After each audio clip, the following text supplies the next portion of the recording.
Yeah. And we're off here, so we're gonna kind of see what kind of craziness we got here. Nothing in white magic, so Fizzle's speed and power lives up with Bane and Fire too.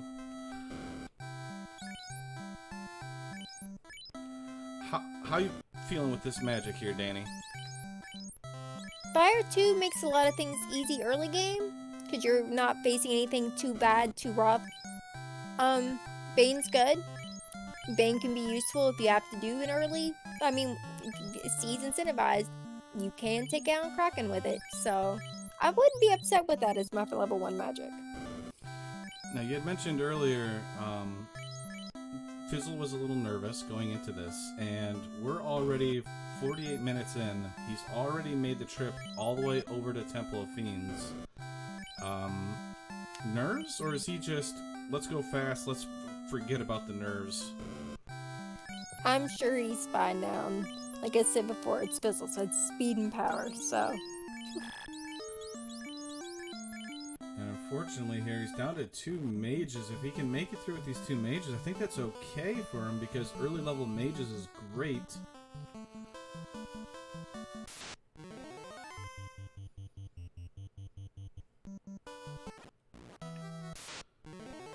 So, Devo's gonna catch up here. Or Devio.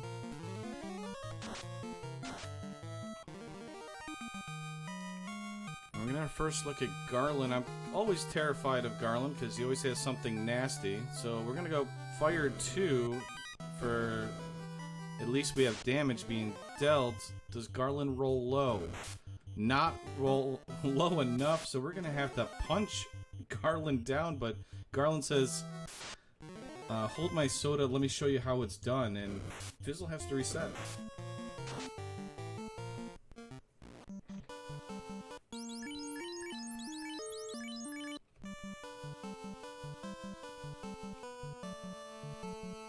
So both of our runners have to reset out. Danny, any changes that you would do when you come in here? Or? I missed to see if there was any camping gear in a shop. Ever checked? A little bit of technical issues on Danny's end. Normally I always check that shop, see if there is a tent, a cabin, something cheap I can grab. Save outside of there, just keep trying until I get through. If not, try again. Oh, Oxyale and Bottle, we already have the incentive location. This is the Sea Week, or Water Week if you want to call it, so the mermaids are holding one of our incentivized items, or key items.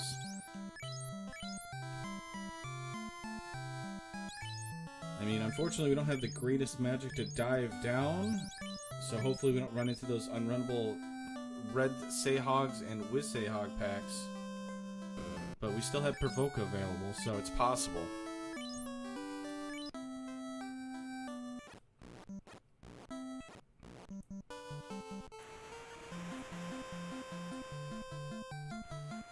And as you said, Danny, cabins were about 200, softs are 628, so pretty expensive softs.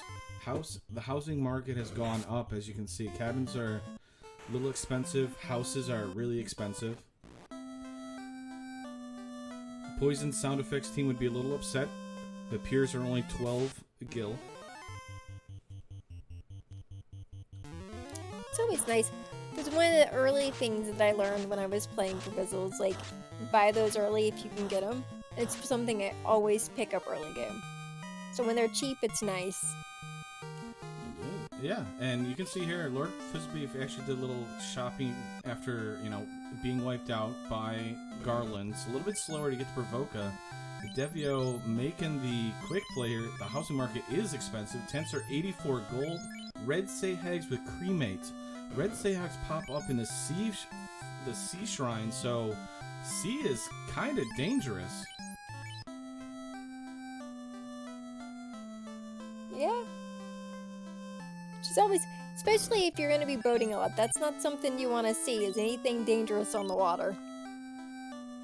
Especially at these levels, because anything even remotely, and you're gonna either need to save a lot to get where you're going, or it's gonna take you a while to get where you're going. And speaking of that, Whoa, level 2 has Nuke. Helps out, I believe, both of our runners. I don't think either runner took a white mage.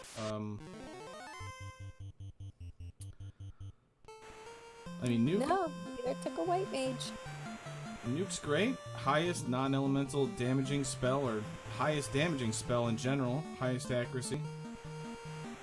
So, and we get Lock too, so not only do we have the best spell in the game, but we also have abilities to lower the evade of enemies. Lock and Lock 2 fixes. Those are darn nice to have. It's one of those things, it's like you didn't realize how much you'd like it once you got it, but now we've got those fixed, and anytime I see it, I get it, because you never know when you're going to need it.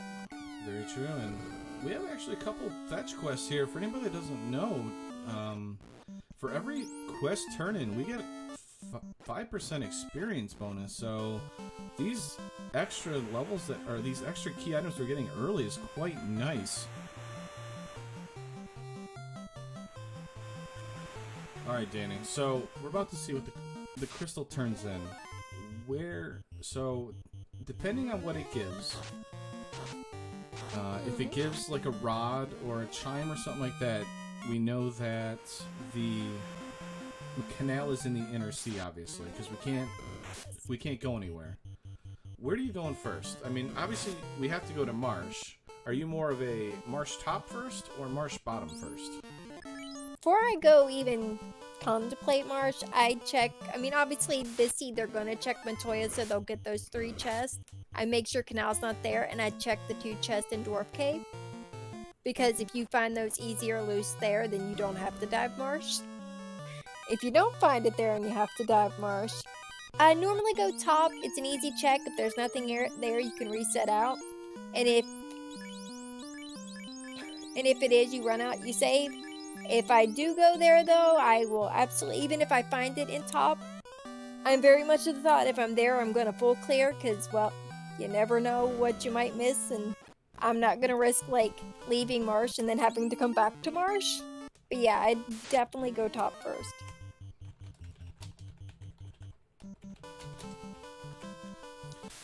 You're more of a marsh top. I'm more of a marsh bottom. Yep. I go to the bottom just because of that linked chest. Of course, I say that, and it always burns me. It's always marsh top that ends up having the canal. Matoy, as we were chatting, actually held a lot of good stuff. Light axe and a dragon sword. So, dragon sword that thief can actually use, and it's a very good weapon for the thief. And the light axe is a very good weapon for the fighter. So we actually have some good melee weapons.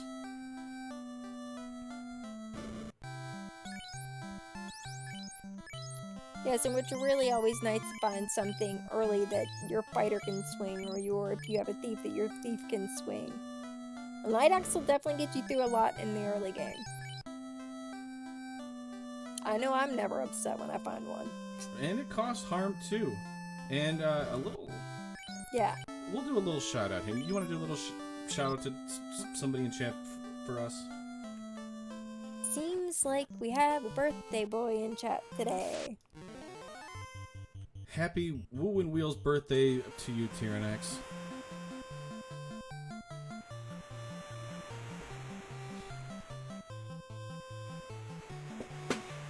Here's hoping that you're enjoying your day and that listening to us is a part of it and enhancing your day, and that we're good at this enough that you're like, yeah, I was glad I spent my birthday watching. So, interesting sell here by Fizzle. Actually sold the Dragon Sword. Looks like he's going to buy level 3 white magic. I didn't see what it was. It must have been exit, if I had to guess. No, Fade level 3. Ooh. Okay, always so... nice when you give Fade where your red mage can learn it. I mean, Nuke level 2, Fade level 3. There's our Canal, so Marsh is more of a gamble at this point. See, that's all I always check there. Lit 3, Fast is level 4. This magic is loaded for red mages and red mages and black mages on the offense. Yeah, it is. It's This good is, to see that tints are fairly cheap this go around. I mean, this is a sea that is all Lord Fizzlebeef's speed and power. There's like no defensive items. It is just all offense. Yes, it is. And Fizzle's going Marsh. It's not terrible because you gain Marsh is actually decent experience early on. We have Nuke, we have Fade, so he can do it relatively quickly and gain levels, which allows him to progress through the seed. Like if he wants to do Earth, you know, he's got levels.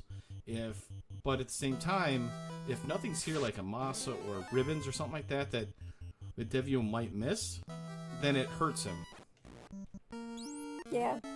He said levels with his magic, and even with the light axe, as you said, cast harm too, which will kill a lot of enemies that you're going to find in Marsh.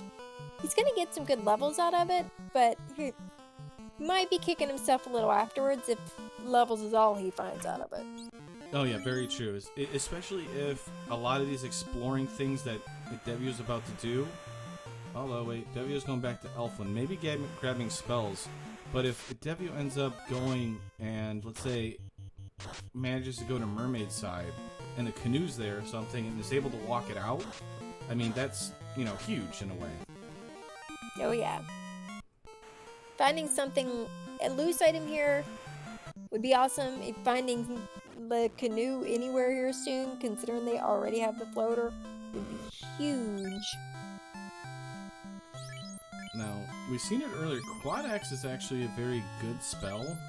Very underrated, I think, in a lot of runners, because as long as the enemy doesn't resist the death element, any enemy that is less than 301 HP will die, essentially. So it's a very good spell for the Fiends, because sometimes your main attacking Light Warrior will deal like a certain amount of damage that leaves an enemy at like 300 or less HP and can finish it off. Where like a Nuke, which has to take on the MDef of the Fiends, may not be able to do its max damage roll.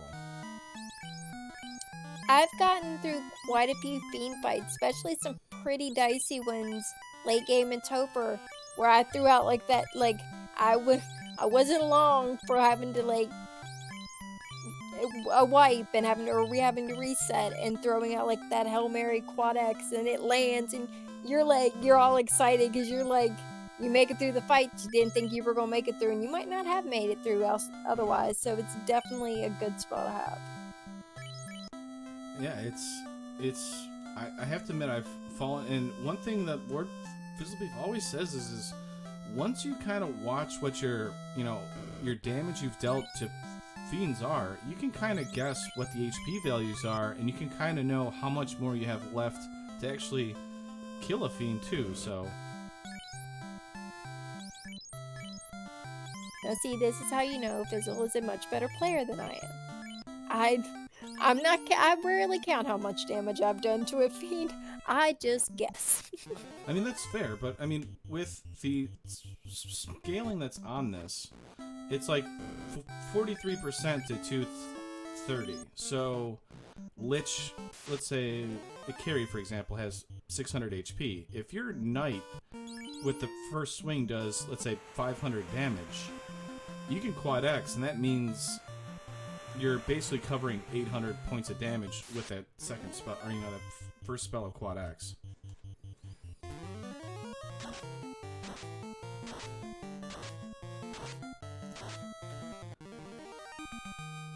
So, Devio on the left-hand side, as you can see here, a little bit slower here because he did a lot of shopping, spent a lot of money, finally leaving the outer sea. Now, this is important for Lord Fizzlebeef here because he's basically going to dive Marsh in the time that Devio finally left the inner sea.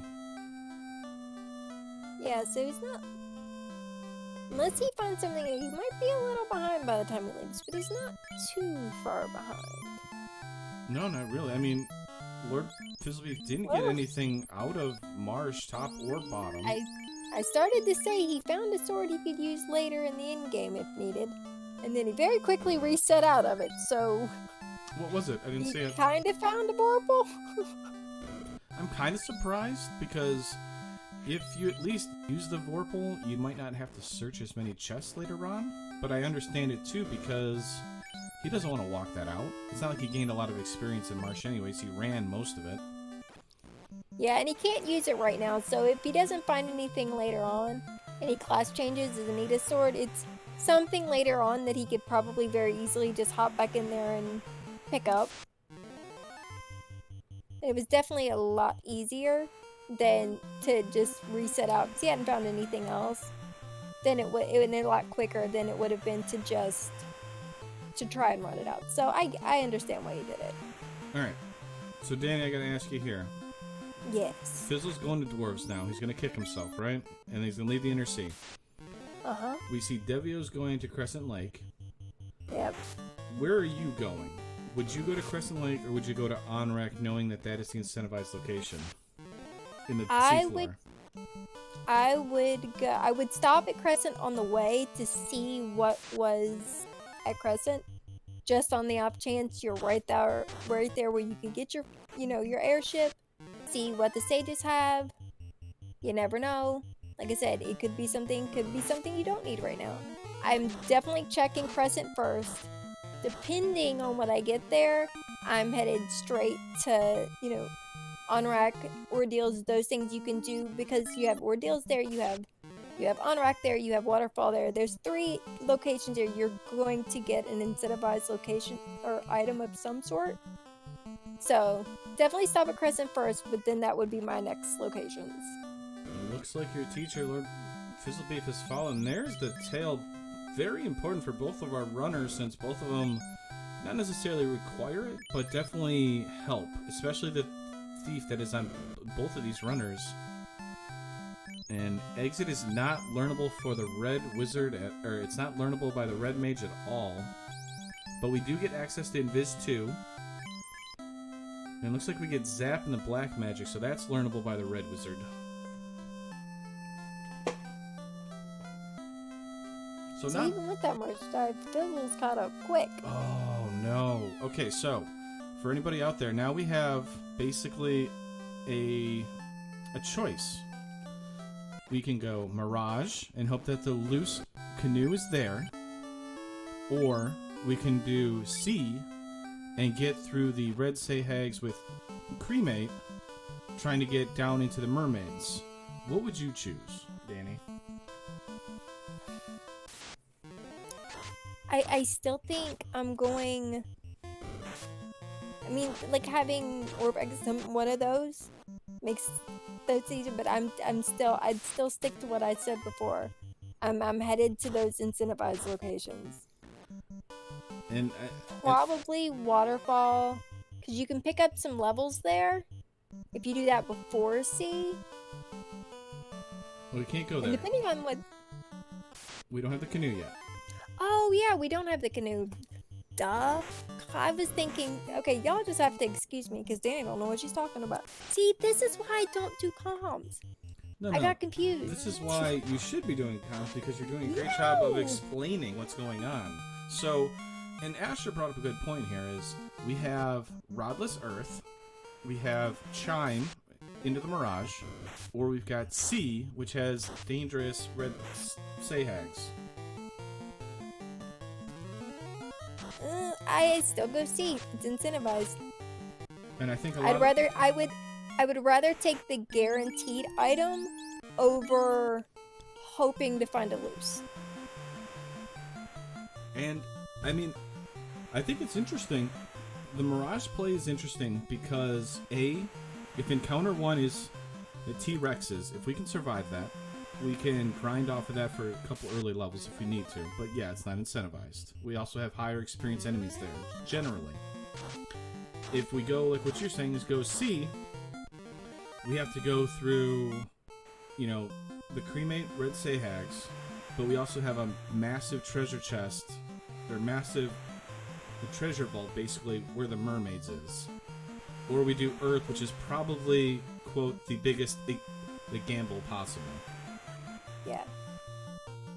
Every time I gamble Earth, it bites me, and I'm just mad at myself for doing it afterwards. So, I rarely rarely ever do Earth. It looks like the Saber-Tees and the Tigers ate up Fizzle's party. It looks like he's going to Dan off that thief, not even going to use it. And both of our runners are going to go to Onrex, so both of them are following Danny's, oh, wait. Devio, where are you going? I think he's going to Mirage. He's gone past the Onrex, port, and I think he's going to Mirage. He took the long way there, but he's got there. Lordfizzlebeef wipes the lobsters and sea trolls that ate him up. Unfortunately, doesn't have great armor, so lobsters can be very dangerous here. Oh yeah. I've had plenty of seeds where getting through sea, there's not like everything else is fine, but it's lobsters that'll can just easily, like, depending on how they roll, just wreck your whole party. Yeah, he's going to Mirage. I like this play. I like, ooh, ribbon for Lordfizzlebeef. That is actually amazing because it's not guaranteed to save him from the red Sahag packs, but it gives him a chance. Yeah. You're never ever upset when you find a ribbon. Because unfortunately our light warriors don't have enough HP to be able to resist, or like multiple casts of the cremate, but he's at the point now where he might get the turn order. But unfortunately he keeps running that ghost, so we don't want to run into them. Oh no.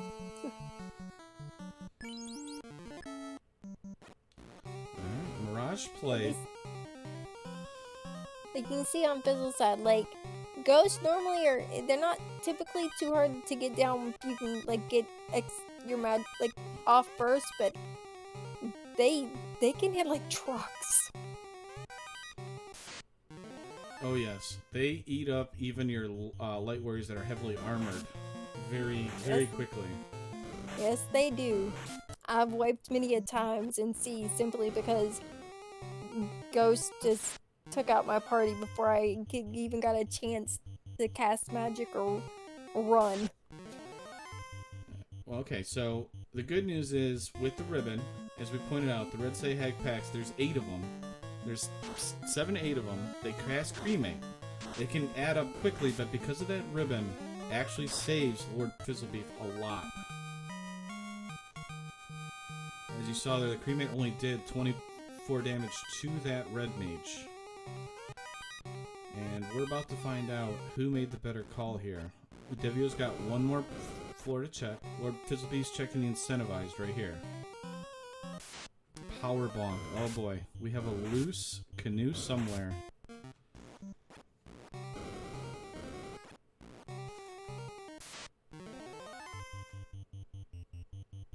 Where is the canoe? It's not gonna matter too much though, Danny, because if Lordfizzlebeef doesn't find it here, he can still go crack inside. He's got Zeus Gauntlet, he's got nukes, he's got fade casts, he's got a black shirt now, so I mean, he can do crack inside and finish that out while checking a bunch of chests.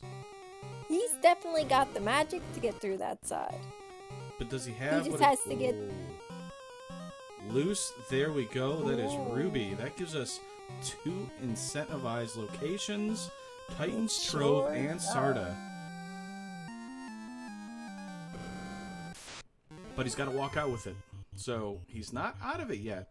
If he gets ambushed by Ghost, he could lose his warriors real quickly. In these flags with Titans incentivized, I'm always very happy when I find the ruby. Because if you haven't found the floater yet and you're not airborne, that gives you not only 1 but 2 incentivized locations to check. And a demon round, and that brings up a good point that a demon put up in here is: do you leave it to do the turn in, or do you go after Kraken? He's not the greatest of levels. And on the left-hand side, we only got a couple checks here for Devio. Do we have a loose canoe? No.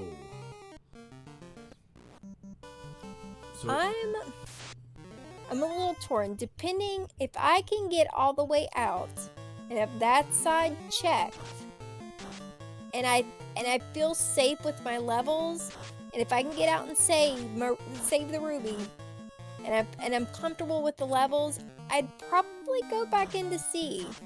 Go ahead and just finish it. I mean, there's on the Sharknado floor is the one floor with the chests you really need to check them quickly on the way. You have the magic that Kraken shouldn't be an issue. Like I said, this C's a little, it's got some things in it that are kind of nasty, but yeah.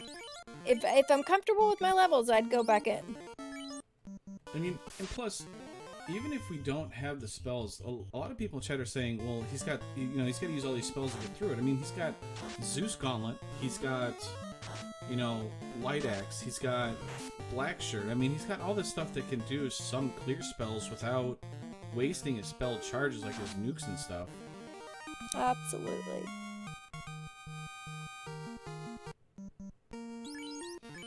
And I found some Tyro on the left-hand side by Devio. He had some tasty Tyro meat, so Team Tyro for Devio. That's what I'm talking about.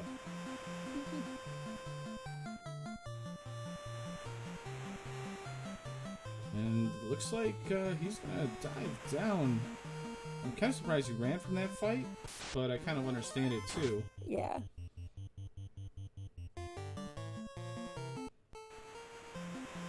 It's like, can you tell him I may have learned from him a little?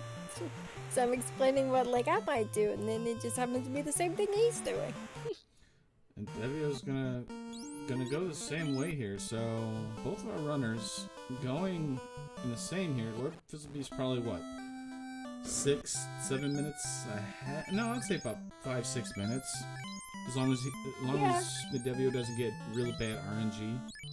I mean, Devio does have the knowledge that there isn't anything in Mirage. But the fact that Fizzle's already found the one loose, he has the incentive that he got here. So he knows that. His levels, if I recall correctly by looking at him, Fizzle's got the better levels. So he's definitely got, I'd say, a good 5-minute lead. But depending on how C is for both runners, it could be a lead that expands. It could be if Fizzle has a harder time getting through C, Devio could catch up. So, and he says hi to Cope. So nice. And yeah, actually the levels are pretty close between the two runners. I'd say there's only a couple level difference between the two.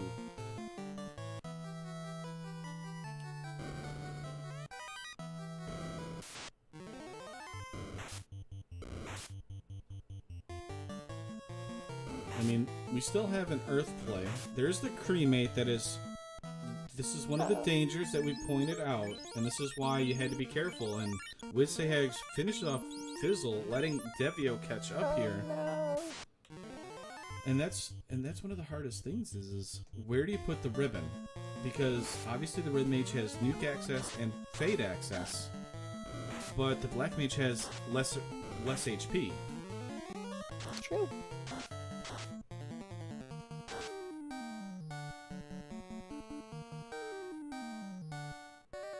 Definitely goes on one of the mages, because if fighter has a better chance with the higher HP levels of surviving it anyway. Plus, that fighter and one of the mages, you may get through Kraken with, or both mages you may get through Kraken. But if the fighter alone is just not getting through Kraken, so definitely one of my mages would have gotten the ribbon. So.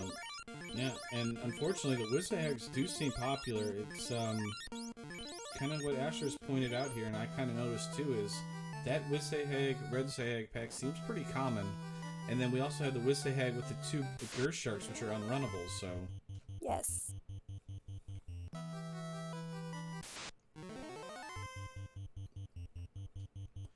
Alright, so we're in Sharknado room here. Let's see what's available here. We've already found one loose. We found the other, the canoe. Devio misses the ribbon. This is actually kind of important here. Hopefully he picks it up on his way out, because that ribbon will immensely help him against the Red Wizhags.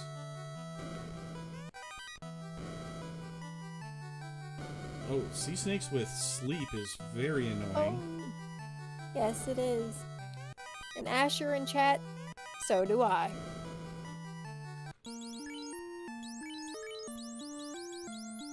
Finally able to clear up those annoying sea snakes. Since we're low level, that MDef of ours is not able to take those sleep touches.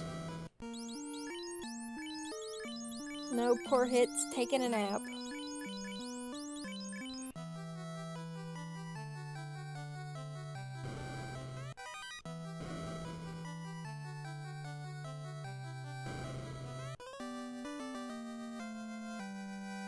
Yes. Asher, yes, it's the only canal in the river we found so far. Oh, the red Sahags are just strong enough to absorb that Zeus gauntlet. That's quite annoying.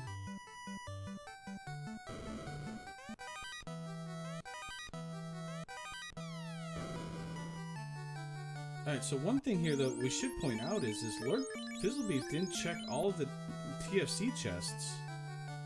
He just left as soon as he went here, so if Devio checks the mermaid side, or the TFC floor here, and there might be something here, but Devio's leaving. He didn't even get the ribbon, so this is... No. That's rough, because it's right there.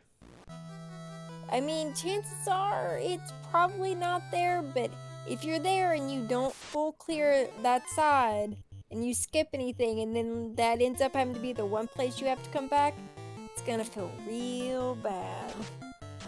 Cremate comes out on Devio's side. Nuke. Alright, we're safe.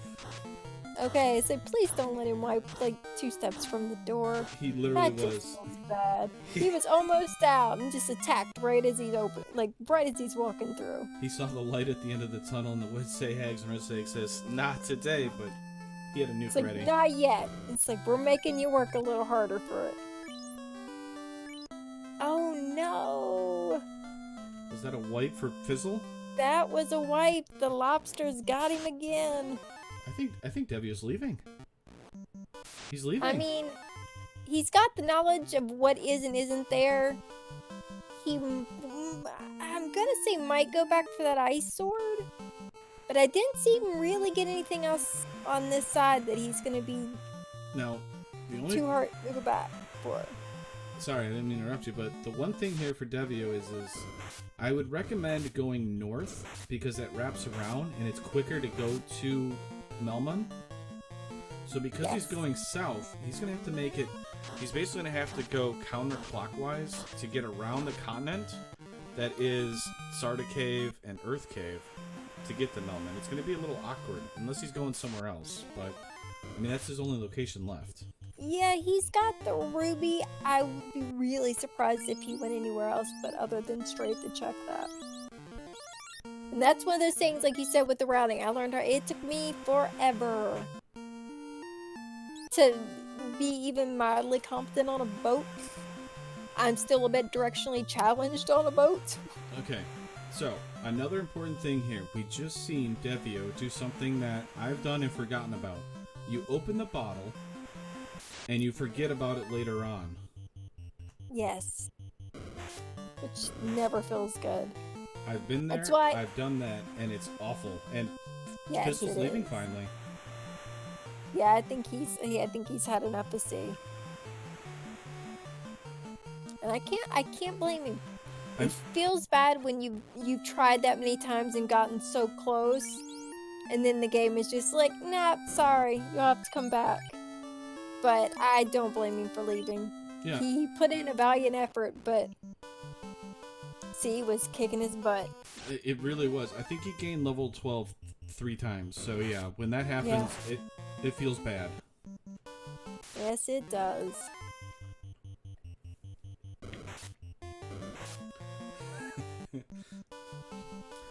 Oh, Asher with the comments. Kraken saying, y'all come back now, you hear? That's right. Uh-huh. But get off my porch.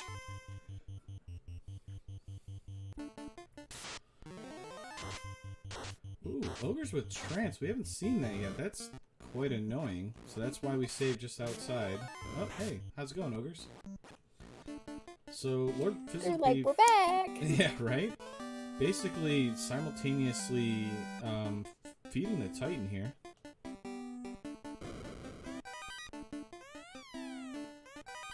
lots of money, and there's our canoe. There we go. Now, my question is, you get the canoe in Titan, do you go check Sarda? Or do you go get your floater, and then you come back and check Sarda? Generally the Or better your airship. Generally the better option is to leave unless the encounter is generous. If you have a very long hero run, I think it's fine. But either way, I guess it might save what, a couple seconds. I've before, and don't tell him, but I'm probably gonna give him a little bit of crap about this after this. He once watched me in a race, and I got like my canoe, like it was in Titans, and I got it, and then I left, and I went to Sarda, and then I went and got my airship because it seems a little quicker than walking down to Sarda, and once you get here, you just fly up, pop in, get out. And yet someone today got their canoe and went to Sarda. I'll have to remember to ask him about that later. Look, you never do what you teach, okay? That's rule number 1. Or teach I what wouldn't you be do. surprised if he's like, do as I say, not as I do. Exactly. So Devio's going back to Elfland. It's an interesting call. We have gold bracelets available, but it's super expensive. Yes, they are pricey today. Maybe, okay, I don't mind this because he's got to buy heal potions. He's got to get himself set because he's basically going to be diving as soon as he gets his airship. Now the important thing is, does he remember he did the bottle? I believe so, because he does have a tracker that's next to his... I can see it, so...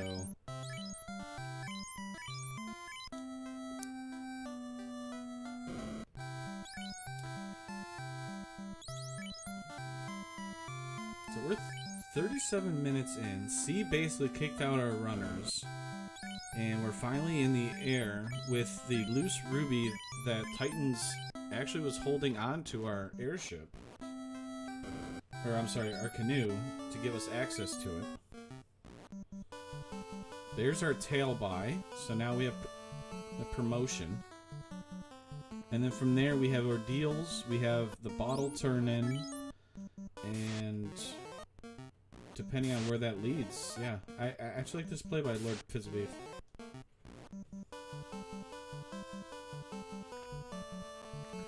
As I believe he's a little... I went... I'm sorry?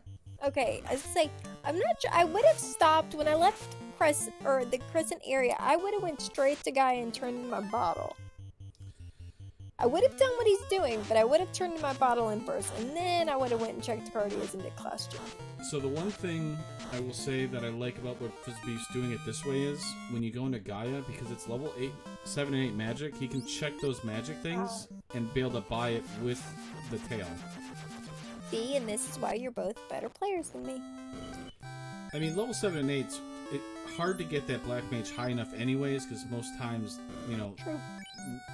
we never get them that high, but if Temper's available, generally it's a good idea to get it.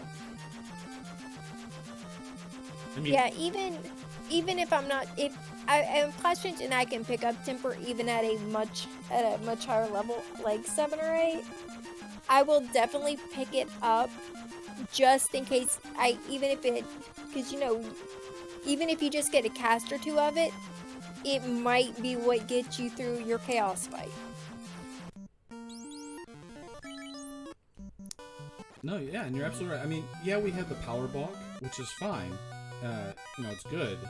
But the difference between a temper and a power bonk is one allows you to swing, the other one it doesn't.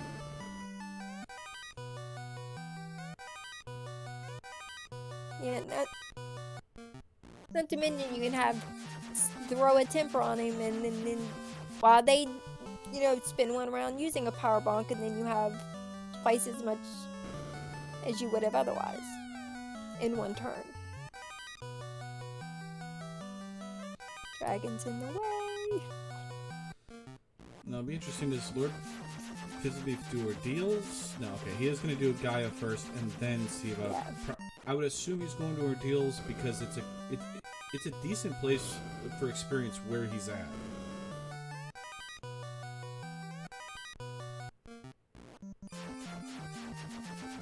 Yep, so he's going to check level 8 just in case. Yep.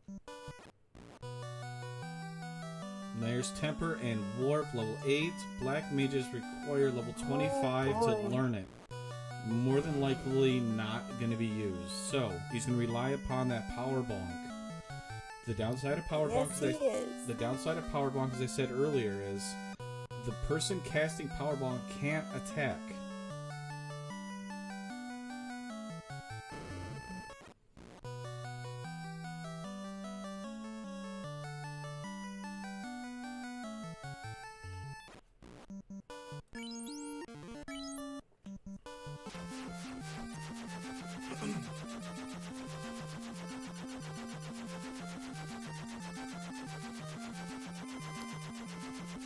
And now he's headed to ordeals, which I don't mind. Like you said, that's one more incentivized location, one more thing he's gonna need. So I mean, on top of feels that, real bad. Feels real bad anytime you have to do ordeals without warp, though. right? And Devio gets the rod. I mean, Earthplay's not terrible either, but I wouldn't do it right now with ordeals up, obviously. But it is an option with one loose up still. But we also have the Volcano, which might be better. But I would definitely say ordeals or Ice Cave.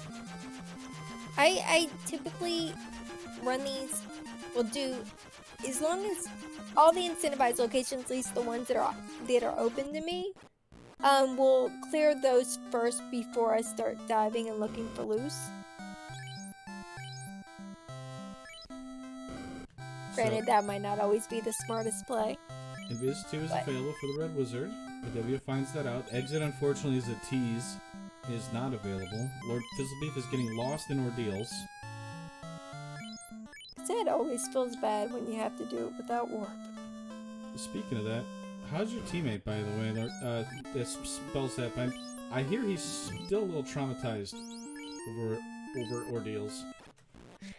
We made a pact. Anytime we do co-op, I always do ordeals.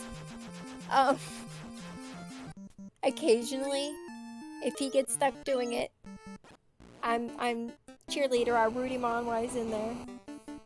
I always hope it goes well for him in his own races. Right? Always worried, always, nerve-wracking. Will he make it to ordeals under 10 minutes? So we got a divergence here. Another light axe. Okay. I mean, it's not overly great at this point, but it's not bad. Oh, dragon armor for Lordfizzlebeef. So ordeals paying off. Ooh, with a ice shield too. So far ordeals is paying off in the armor department. Absolutely, and with that dragon armor, he's class change and he can wear now, and that's darn nice. And womp womp, ordeals is not the play. So as long as Devio doesn't go to ordeal, well, although he kind of wants to go to ordeals too, though. Dragon armor and ice shield, pretty nice there. It's nice to have, but I'm never upset when you find dragon armor, but in these flags, if I've got ice, flame armor, maybe even steel armor, it all really depends. I'm not searching out the dragon armor. I'm comfortable with running without it. Oh, very true, very true. But it's, it's nice to have, but yeah, in this case, Devio's doing a cheeky gambling dive in a not incentivized location, which is the Guguro Volcano. So he's hoping for a loose here. There's a lot of chests on the way, so he might get rewarded with items. But outside of that one loose that's left, which I think is going to be required at this point, ooh, there's a T-Rex there. Hello, gorgeous. A very pretty blue one on top of that.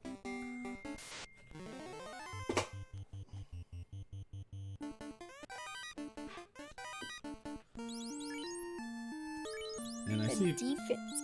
Ooh, Yes, got defense. That's actually Sorry, go ahead. So it's very nice to have. Especially if you have bonk and defense on your fighter. It's not ideal when you get like the end of Topher and like you're down like to your fighter if you don't have life and you have to like solo your last fight, but having defense and bonk and you can put it on your fighter makes that much more doable. And I've beat quite a few seeds that way, so defense is definitely a good pickup. Because you cast 3 casts and you're evade capped and it makes fights a lot easier. Yeah. The defense casts the spell Ruse, which is essentially the 2 cast of Invis 2 on your 1 caster. Now, one thing here, for anybody that doesn't know this, watch out for those lobsters. They hit hard. He might actually be in trouble. Look at his HP values. Oh no. And as Fizzle, we all learned painfully from Fizzle Sea Dive. Lobsters are not kind today. That was 209 hats goes down on Devio's side.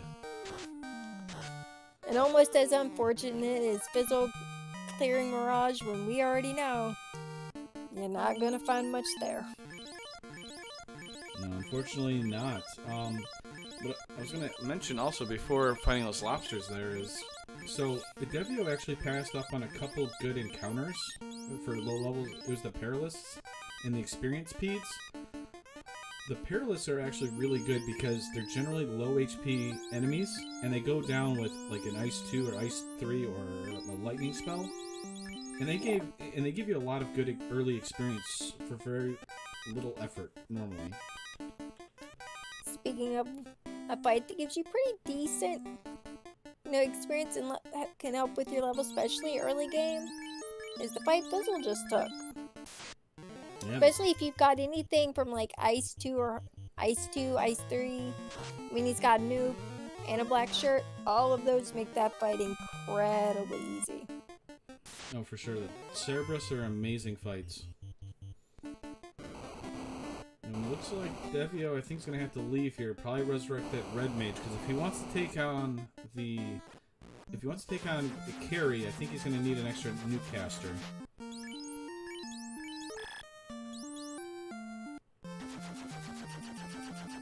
Fizzle with the unfortunate. I don't blame him for going here. I'm not surprised he went here. It's unfortunate. Well, I mean, he did get levels. Yeah, I was gonna say it's definitely didn't find anything he was looking for. No, but it definitely gave him levels, though. I mean, he's gaining levels here, which allows him to go into the seafloor. So.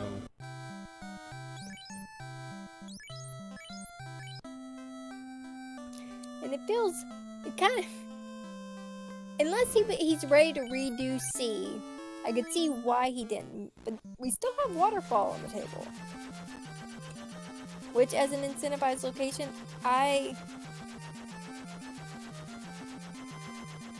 No, that's a very good point here. I would too. Yeah, and Fizzle's got a lot, his levels and his gear are much better now than they were his first sea dive, so a sea dive now might not be as scary. On your right-hand side, though, the Team Edward fan club is giving Lordfizzlebeef the business. The vampires hit hard. Oh no, but Nuke might be the savior. Oh, we managed to make it through. The Knight Red Mage gaining big levels. That's actually really good for him. With Temper level 8, and the magic available, you might see him leaving that Black Mage down.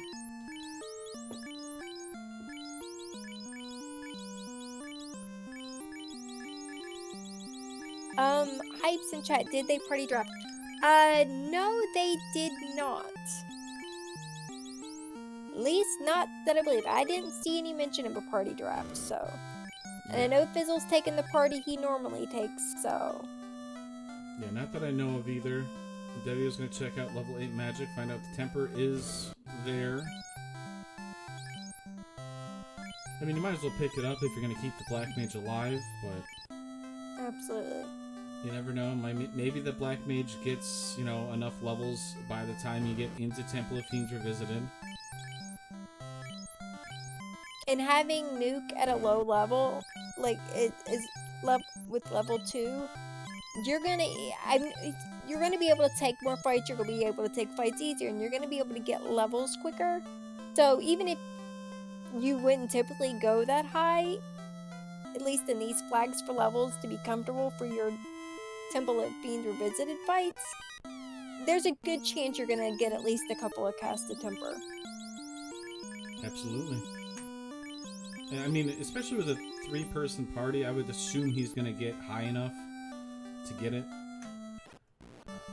Yeah, although I do believe he revived that thief, because he went and he did buy nuke for it, so it seems like he's got thief plans. That seems that way, but yet he hasn't revived it yet, which is kind of funny. So, Danny, what is going on? What are these people watching? Like, what is going on here? Well, right now we are it's the Sea Week. I almost got that wrong. Week flags for our spring tournament, which I mean C is incentivized. Right now we're still looking for 1 loose, which at this point I think we've determined is required. Yeah, I would think so. I mean, we still got the slab out there. We've got the dwarves. We got the TNT and adamant out there still. And I think we found... So we still have the cube defined, and we have loot defined in key, right? Yes. Looking over the notes, making sure we got everything right. And that is one spike tile you do not want to run into. Devio runs as fast as possible. The anklos. That is not a spike tile you want to run into at all. No, it is not.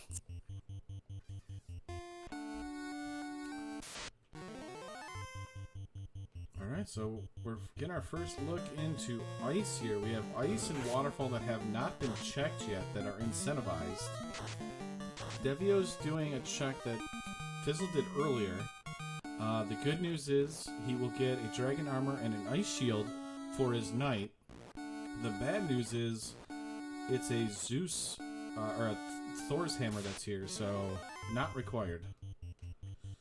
No, it's not. But with Fizzle doing ice, and then like I said before, we have waterfall.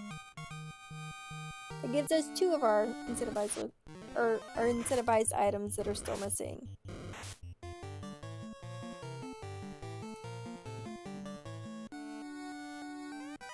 Sorry about that. Yes, I don't... Yeah, exit was locked out, so we're basically have to do 2 cycles of ice because warp is level 8. There's no way our black mage is gonna get level 25 in time. Yeah. This is another place, like, I think Ordeals probably feels a little worse without warp because if you make a lot of wrong choices, you might be in there a while. Or if you forget if you get a little lost, you forget where you're going. Ordeals without warp can be a nightmare. Ice without warp or nuke, it takes a little longer, it doesn't feel real great, but I'd much rather do ice without warp than I would Ordeals. Look at that tasty, tasty spike tile we found there. That was the mage tile in Ice Cave that has been changed over in his random formations. And that is a lot of experience. That big guy named Gershark, if you can kill them pretty effectively, is worth a lot of experience. Yes, it is.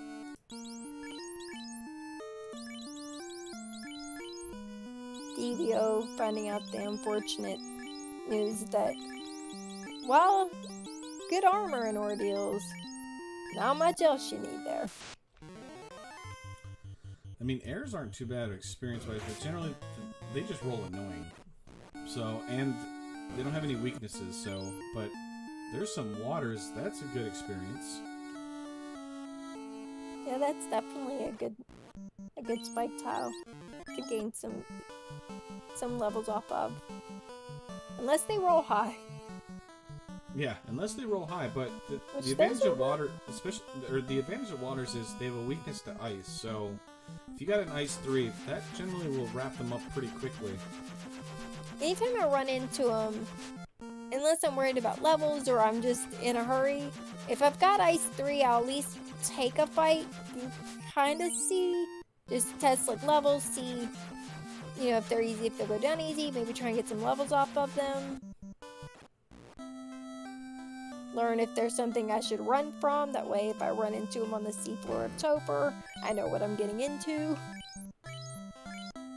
Because they can be, if you don't know beforehand, there's been plenty of times where they have been a nasty surprise that I've run into right before Kraken. That was very unfortunate. Right?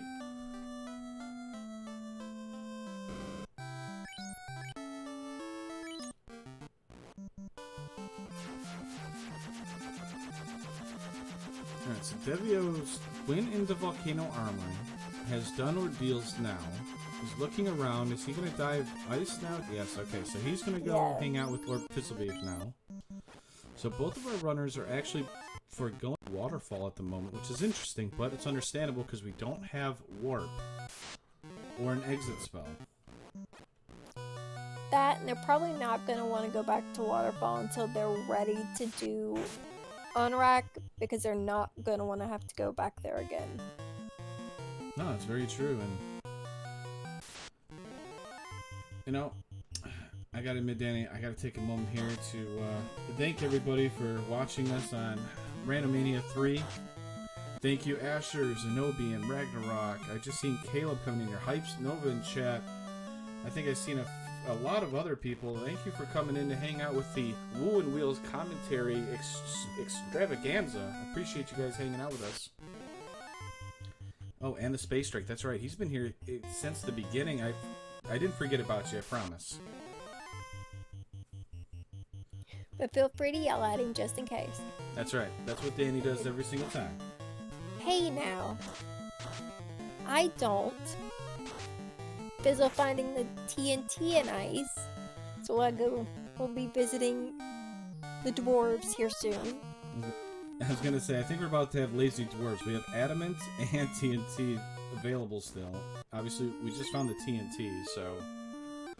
I don't mind lazy dwarves. It saves me a trip. Right? Especially if it leads to a key, because then we can just check that nice, delicious dwarf armory. I'll take lazy dwarves.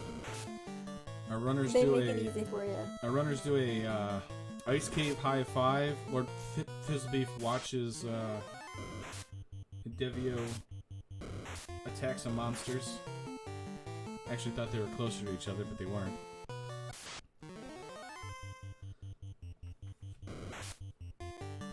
That's right. Yeah, we got the crown in there still too. I mean, we still got some random key items.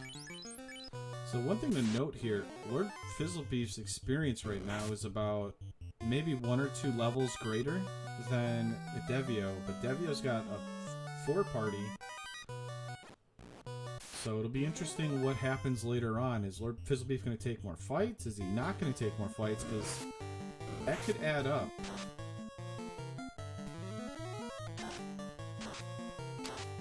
I'm not entirely sure what Fizzle's levels were, but what I saw, they still seemed a little low. And he and I have talked kind of about like what levels we are comfortable at doing these flags in. 23, 24 is kind of a good number. Depending on how he's feeling, I wouldn't be surprised if he might go in a little lower than that if he was lower, but I think at this rate he'll probably go in around there, around mid-20s or so. I mean, that's kind of what I would think too. I was just kind of surprised at how close the levels are. I think he's level 17, and Devio's level 15, 16, so... I mean, I know that we have a lot of high experience dungeons coming up, so it's gonna grow, but like, how many fights is Fizzle's actually gonna take, though? Yeah, I think what hurt Fizzle and his levels were all the wipes he took in C, because he gained He gained levels, then he lost levels, then he gained levels, then he lost levels.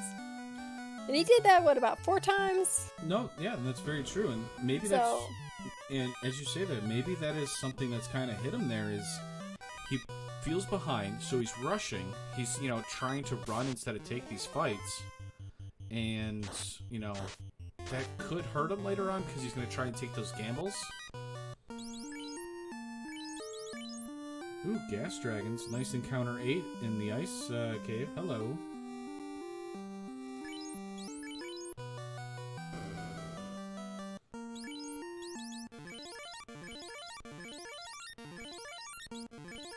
He gets trapped by a bat in the corner. That's kind of funny.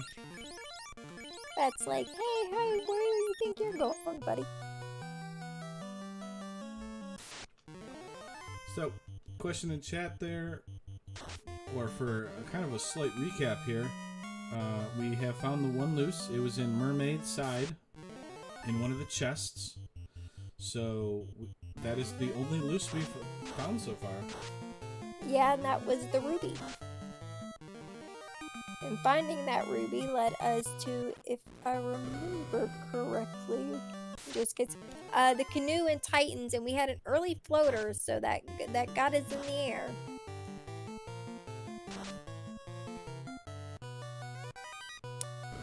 The robot gives us slab. The robot gives us the slab, so yay, fetch quests. And Fizzle didn't turn in that TNT, so he's got 2 fetch quests in front of him. Yeah, that's actually pretty nice. And uh-oh, Devio's down to a red mage and a hope and a prayer in this. Come on, hats. The giants are big enough. They took the nuke shot. We're on turn 2 here. Oh boy. Oh, gas dragons with stone poison. Awesome. Oh no. Almost the vanilla, basically. Normally they have damage poison.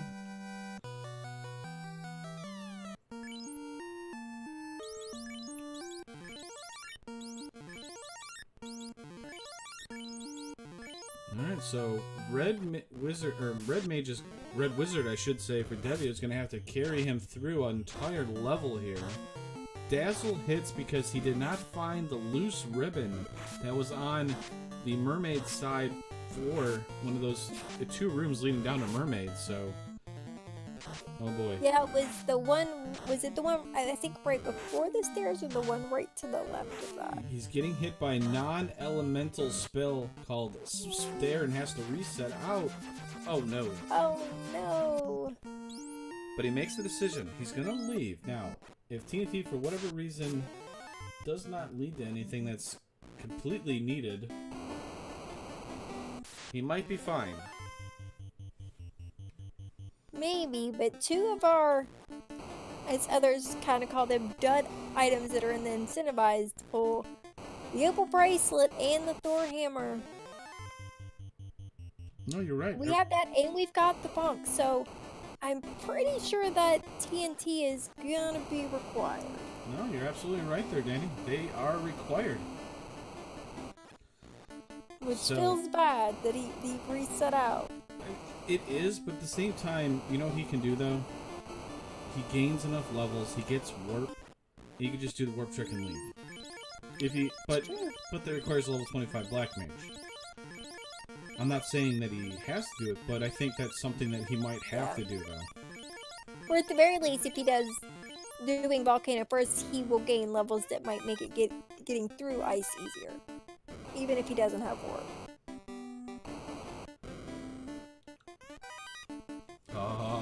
Edge has joined us in chat. Welcome. I see Cheesinator has been joining in here. Welcome to the Woo and Wheels broadcast. We had let's just say, an interesting sea shrine dive at the start. Lordfizzlebeef gained level 12 about 3 or 4 times, wiped out from lobsters and red sahags and whiz sahags because the red sahags have cremate, and one ribbon is not able to save his party, so lots of deaths. The loose ribbon, or the loose ruby in the mermaid side led to the floater that was in Titan's Trove. Or, I'm sorry, led to the canoe, which allowed us to get into the air, so...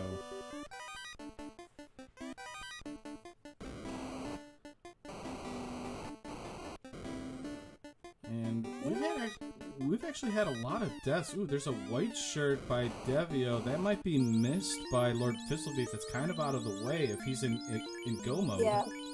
If he hits Volcano in go mode, I'd be willing to bet he does not check that chest. Unless he's feeling very uncomfortable and he's looking for some sort of armor or something, which his armor's good, so I'd be very surprised if he finds that white shirt. So it looks like Devio's already picked up Warp on that Black Mage. He's got to get level 25. I think that's kind of a goal I think he's hoping for, because he doesn't want to do 2 laps around Ice Cave at all.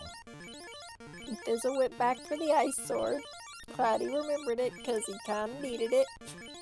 As much as I know of, Cheese Nader, they did not draft. This just happens to be that they both like it, and oh, hello, beautiful spike tile. It sure is. There's a lot of great spike tiles in this fight here. I mean, the random encounters have been brutal, but the spike tiles in this seed has been quite nice. They have, but boy, those red sea hags in C just can't get away from them. I'd almost be tempted to take some of these fights if I was him. Because he needs to get that Black Mage up to level 25, I think. I mean, it feels bad to do a grind, but with how things are working out, I think I'd at least gain a couple levels before I take on Carrie. Absolutely. And he's got enough good magic that he can afford to, you know, use some of it here before heading to Carrie. Yeah, he doesn't have much of a weapon, so, I mean, he does have a defense sword, so he could put the defense sword on his knight, and it's not a bad weapon to use.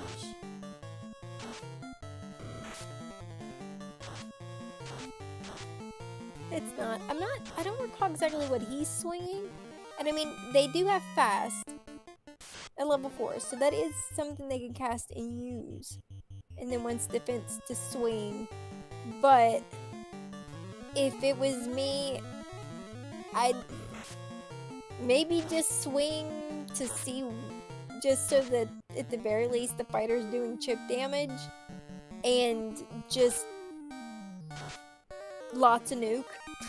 Right? Nuke, until nuke, Carrie and more was, nuke. yeah, just nuke and more nuke. If I didn't have the fighter just swinging whatever it is he has, I believe I think he might have the light axe, one of the light axes on his fighter that Fizzle had before he found the ice sword. If not, maybe like throw the white shirt on the fighter and just let him like invis to everybody while my mages blasted nuke until Carrie was down. No, that's a very good idea. Like I said, you could put the defense sword on your knight, and then you can put the light axe to your thief instead.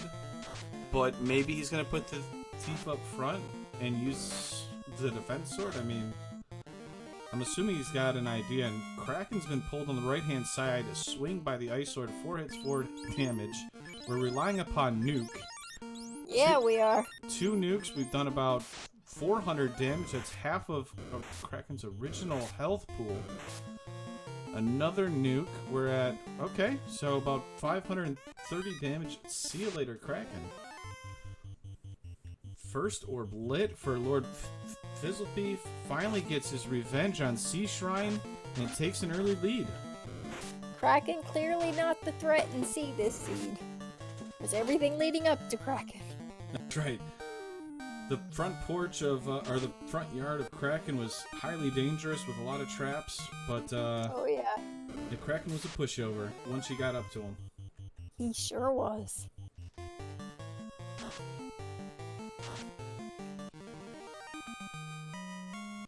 Well, Tarnan, we've had quite a lot of deaths. Fizzle finally left after gaining level 12 multiple times. We've gotten the air. Ice Cave has not been nice to Devio. Had to reset out. Cost him a lot of time, unfortunately. Lordfizzlebeef, as you just might have noticed, was able to get his revenge on Kraken, light the first orb of the seed. So Lordfizzlebeef's kind of got the advantage right now. He's definitely ahead. Because Devio had reset out of his TNT, which he's gonna need in ice.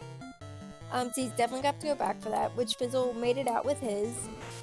See, he's got a lead in that he has a slight lead in orbs, he has a lead in levels, so it's not a huge lead, but it's a lead all the same. Yep. He also has this slap from Waterfall. So, like I said, it's not a huge lead. It's a lead that he could very easily lose in a really horrible Temple of Fiends. But so left-hand side here, we've got the defense swinging ninja trying to do the damage. We're casting nukes. The defense sword hasn't been able to cut through. Oh, there it goes. Carry didn't hit very hard, so orb lit for Devio. Able to make or tie it up 1-to-1. Only downside is he hasn't done Waterfall, doesn't have the slab, got reset out of Ice Cave, so he doesn't have the TNT. Everything's required at this point. We found all the non-important items, and there's the cube. So sky.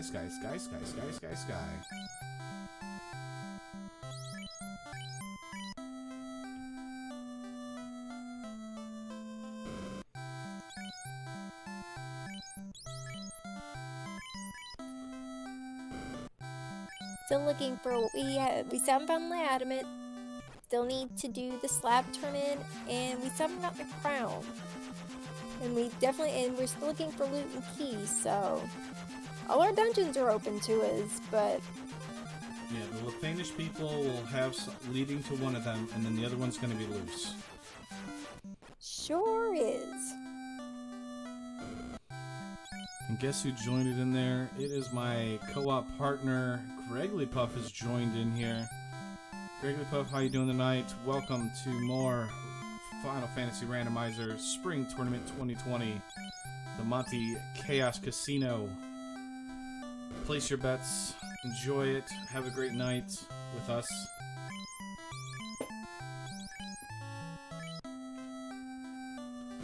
So, Danny, I gotta ask here, how big of a lead do you think Lordfizzlebeef's got here? Do you think he's going to... so he can't do Mirage at all, or I'm sorry, the Floating Castle, because that led... the TNT leads up to Cube, so he can't do the air floor at all.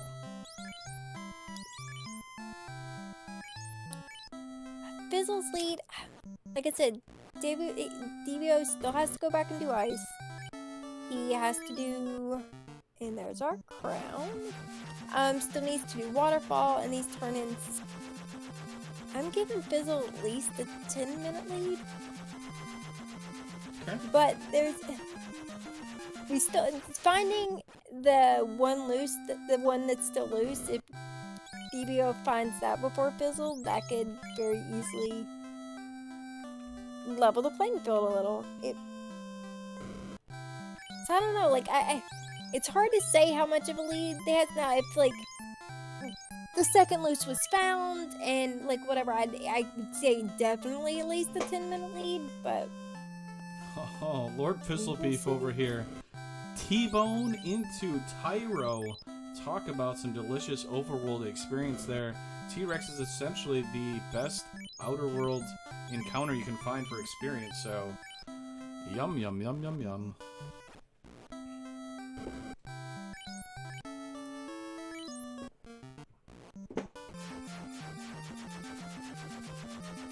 no, it's nothing in Mirage, so he's just flying through there, making no stops.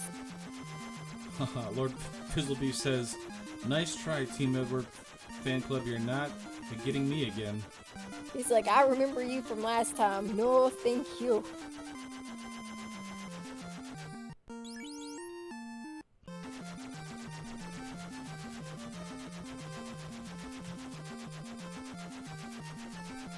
Alright, so, where is... I mean, Devio essentially has to go either Earth or Sea. I like the Sea play. That's fine. What level are we? I didn't see what level he's at. I don't think he's hit 20 yet. I could be wrong because he went through that menu real fast. Yeah, he really... Ooh, but, hello, Aegis Shield. So that's another big pickup for Lordfizzlebeef. And that's yeah, actually he's pretty like, good. whoa. I mean, that really helps out Devio, though, too, because Devio has the ninja. The ninja can equip that ice shield that he's got, so it's basically like a swap. Fizzlebot nuke on that ninja, which tells me at some point he might be bringing him back, which is probably why he didn't drop that ice sword and he just swapped the ice or the ice shield, rather. Another cope check. You know, I'm starting to like this Devio. Yeah, you know what I'm saying? He keeps talking to Cope. He just sees him hanging out there all by himself, looking lonely. He's just trying to be friendly. Alright, so floating castle on the right hand side. Lordfizzlebeef's probably in the best location to find experience if we needed it. Devio's level 19, so 6 levels away from being able to warp. I don't think Devio's going to get level 25 with that Black Mage in time, but that could save him time if he's able to and warp out of Waterfall and Ice Cave. That is true. Which will definitely save him a bit of time. I mean, it at least allows him to keep competitive right now, because we know that Lordfizzlebeef has been able to get through some things that he hasn't been able to, so he needs to keep it close if anything happens. Yes. And yes, for anybody out there, Final Fantasy Randomizer does have a YouTube. I can't pull up the link right now, but if you do a search of Final Fantasy Randomizer and look up for the users themselves, you'll be able to find it. I've been working on it. I'm waiting for our broadcast partners, Randomania, Speed Gaming, and RPG Limit Break, to export their stuff onto YouTube, and I'll be making a giant playlist of all up-to-date stuff for Spring Tournament 2020 and other things, including Iron Goal, new player content, you know, all that stuff. So make sure to go take a look at it, like, subscribe, send me messages, letting me know if anything's off, needs to be changed, you know, suggestions. Hypes in chat, where is the Randomania schedule at? You can find it on randomania.net, I believe it. Pretty sure that's correct. This is our the last match tonight. Final FFR match on here tonight, but we do have, and I'll have to look up the exact schedule, but we do have matches on Randomania every night the rest of this week. Yeah, and if you keep around for the end of it, while we're doing interviews, I'm going to pull up the Randomania schedule. One thing Randomania has done now is they have set up an overlay, so I can actually pop up what's being raced on the Randomania side of things. Or that is set up to be raced, so I'll pull that up once we're in the interviews. Yeah, I'm looking at the schedule. We have, at least tomorrow night, we have a race at 8 here on Randomania 2, a race at 9 on Randomania 3, and then 2 races on Friday, 2 races on Saturday. Haven't been assigned channels yet, but each night the rest of the week we have 2 different races each night on Randomania. So we're keeping Randomania busy, and thank them for letting us do so. That's right. We are very busy. I think, what was it, Dan? We have 37 races a week we're going to be broadcasting. Yep. It's going to equal to about, what, 200 and something Swiss races, so that playlist on YouTube is going to be massive if you ever want to catch up. Oh yeah. It's like if you ever bored and need something to watch, we got all the content you could ever want. Exactly. And the evil red Sayhags that dominated our players early, basically not hitting us very hard anymore, except for that poor Black Mage, because we don't have the ribbons. Ooh, hello, Sunsword. Oh, I was about to say. I'm sure he's going back for that because it's a definite upgrade from what he had. The defense sword is actually, I think, a better option compared to the sun sword. It's. I'm pretty sure Fizzle doesn't have the defense. I want to say, I'm trying to remember where Devios found it. I don't know if Fizzle has it. What's that? The defense sword. The defense sword was in Armory. And Fizzle hasn't been there yet. Yeah, it was in the Volcano Armory, so he might not check it if he finds the loose here. Oh, hello, XCal. Bye, Sun Sword. Let's put the Sun Sword on the Red Mage. It's kind of funny. Yeah, it's kind of funny, though. He's, like, upgrading his weapons one item at a time. Ooh, Sun Sword. Like Ooh, XCal. Right, one floor at a time.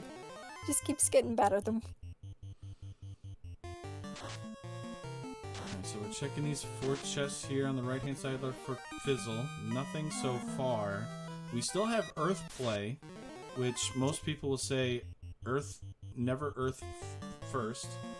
So it's going to be one of our last checks here, ironically. It sure is. It's just like, come on, greed chest. We haven't found the key yet. No. So we can't check any of those locked rooms. No. So I think our runners are hoping for loot first, because if it's key, that opens up all those free chests and the TFC chest and Marsh. Yeah. Hooray! If that crown turns into key, I'm definitely doing all key lock.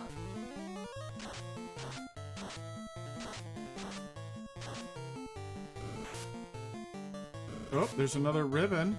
So that's 2 ribbons available for Lordfizzlebeef.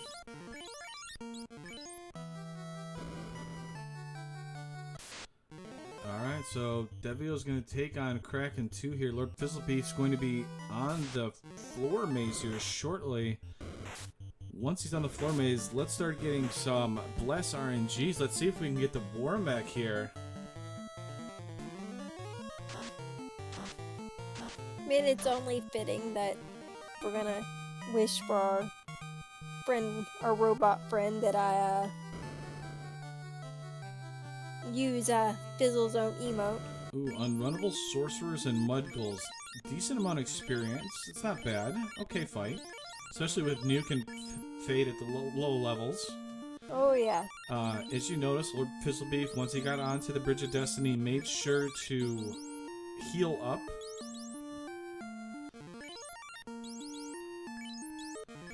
Oh, nope. Just fighters here, so... Nope. Oh, nope.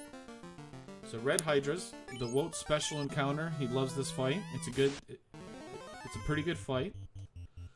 And Kraken has been pulled on the left-hand side. We didn't see much when Lordfizzlebeef went through.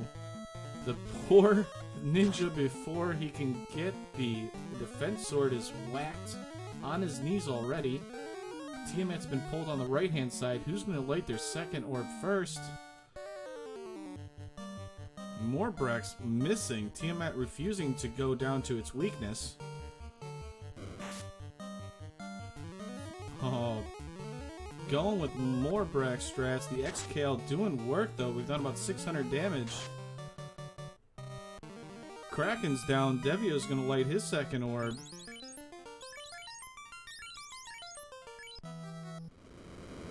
More Brack coming out on the right-hand side. Misses. Tiamat's finally broken into pieces for Lordfizzlebeef, so he's going to light his second orb also, so... Okay, if Devio goes Earth, and that happens to be where it's at, he's still not high enough. Yeah, he still has to do Waterfall, so yeah, he's still not... Yeah. He's still, like you said, about 10 minutes behind. Yeah, both players still looking for that last loose, but... For Hypes... Yeah, sorry. Oh, with Devio still needing to do Waterfall and having to make that return trip to Ice. Oh, it's the key. The kindly old king's holding the key, and we have a lot of options now open to us. Yes, we do.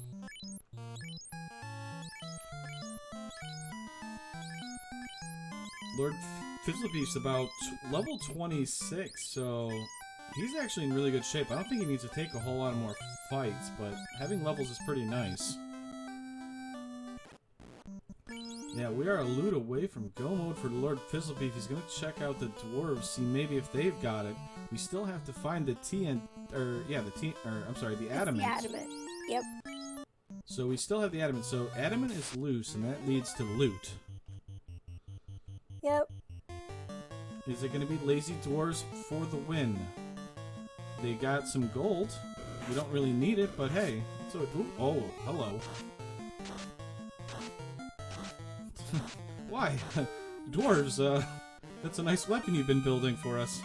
It sure was. You know, if Fizzle had that ninja, I would be okay putting that Excalibur on the knight and the Masa on the thief. But I totally understand the three-party system he's rolling with, too. Yeah.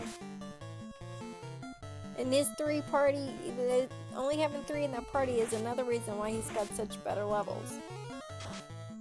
So we're getting the... Ooh, Perilous are the spike tile here. Not going to matter a whole bunch now since we're high level. Ice armor, that's great armor for a ninja that he doesn't have.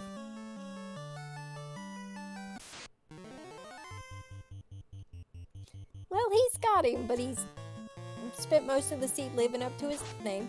It really has, so that's going to be reset out. We're going to do Cardia check. We're going to do Elflin check. Does he do Elflin? I mean, I'm sorry, not Elflin. Is he going to do... I mean, he has to do Earth, right? Still... Or do you think he's going to do Volcano? I don't think Devio skipped anything in Volcano. I think pretty sure he checked everything. So we know nothing's there. I think Fizzle will... I don't know. I see him doing Volcano and checking Volcano first. But he still has Elflin lock to do. Headed to Volcano. Which unfortunately we know is not going to get him anything. But as Caleb in chat is saying, and I was going to point out, I hope it's not marsh locked. But it could be. You're right. It could also be the TFC room. Or the TFC chest. That's true. Oh, and after... Please, Seed, please be kind. Don't make Fizzle have to go back to sea after what Seed's done to him this Seed. That would just be horrible.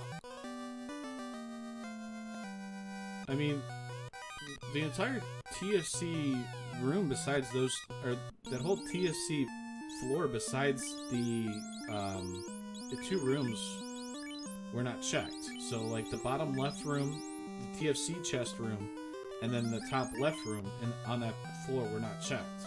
So they could also have the loose loot. I'm sorry, the loose adamant. That's true. Now, and another thing that should be pointed out, or actually it's good news for Lordfizzlebeef for doing Volcano, is he's going to get the defense sword, so because it's in where he's at right now. Very true. So really, armor, weapon, I mean, he's not really hurting for anything, and anything he might need possibly on his, would be maybe on his mages, because I'm not sure, like, Black Shirt Pro-Rings, anything like that, like, those are all things you can buy, so... Other than that one loose he's still looking for, he's good to go. Alright, he's about to have nightmares here. Only 3 lobsters. He's had some bad encounters with them, but he was able to run away from them.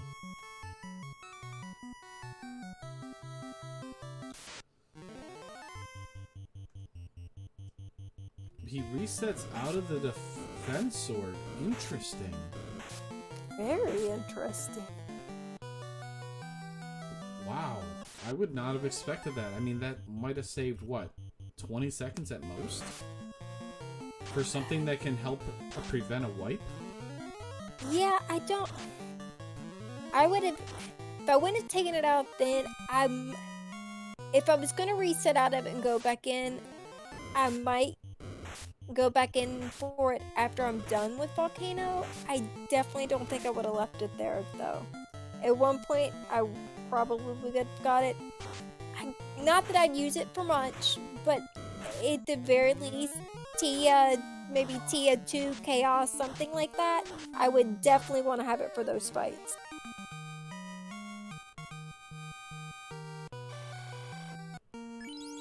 And I mean, Tarnan does bring up the fact that, I mean, it's a 3-person party, and he's going to go all offense. I mean, we brought it up. He's all about speed and power. I get it. It's just, it's interesting, though, not to have it just in case, though. The early Fiends and Topher, I am very much the same, but I've gotten wrecked quite a few times.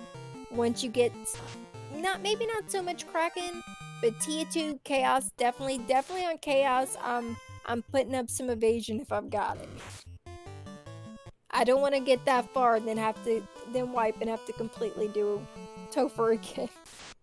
So if I've got the defense sword, at the very least, if nothing else on Chaos, I'm using it.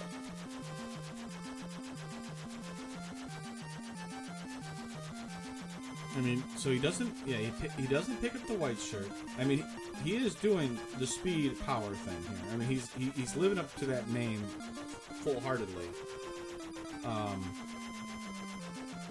And Devio's finally out of waterfall here. He needs to go ice. Where's he going? Oh, he's doing the slab. Is he doing the slab? He's driving around. Tries to crash into Canaria.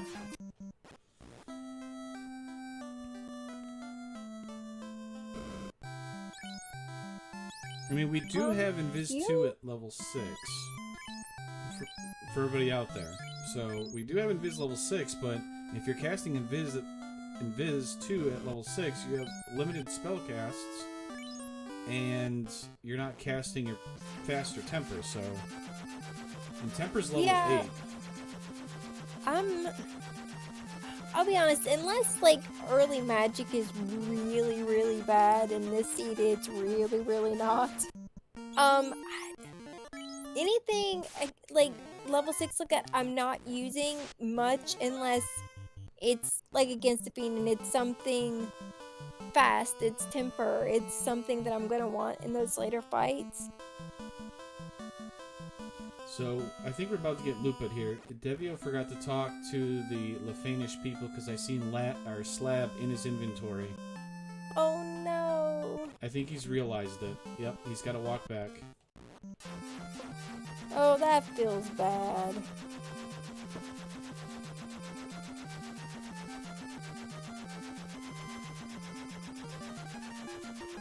Alright, so Lordfizzlebeef has entered Earth. This is the one location that we're hoping, or at least he's hoping, has the loose loot, or he's going to have to search. There's not much left for him to search, but... I don't recall, I don't think he did Elfling Castle Lock. Yeah. And we still have Marsh Lock. Yep. And So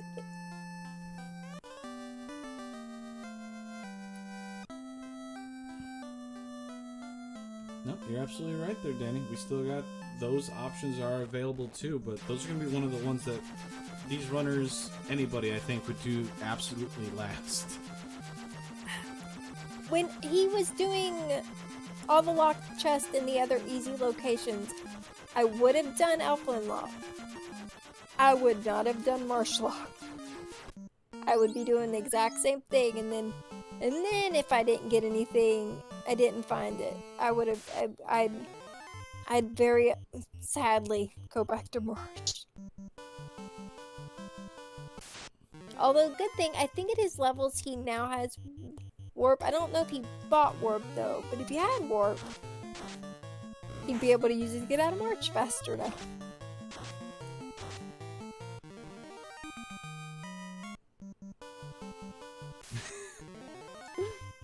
Oh, Wappy. I love that. I love that response.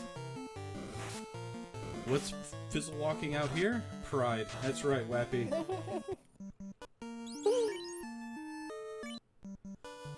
So Tarnan's come back. We see Hypes Nova. We've got Wappy in here that we just mentioned. Welcome, everybody. Welcome, welcome. We've got an interesting race here. I'm sure some of you have been around for a while. We're just looking for that loose adamant that turns into the loot. And for Lordfizzlebeef, that's all he needs besides defeating Lich, and he will be in go mode. Cake is level 8. That is unfortunate.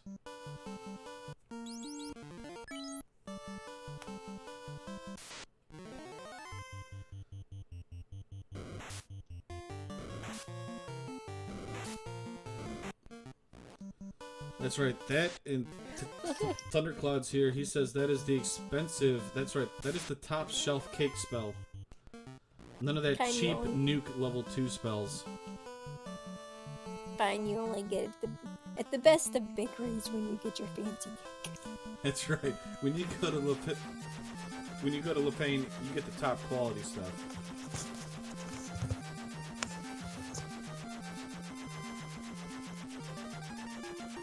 It's top tier, only the best quality there. I was gonna say, there's no way he's gonna bypass this chest here. So physically check the one that most people. It's a pure yes. All right, now this is kind of important here for Devio. How much of the key locks is he gonna check here, or does he go right to Earth? Maybe. I mean, I know he's still behind because he has to do Ice Cave still, but he's got to be getting close to level 8 spells with that warp.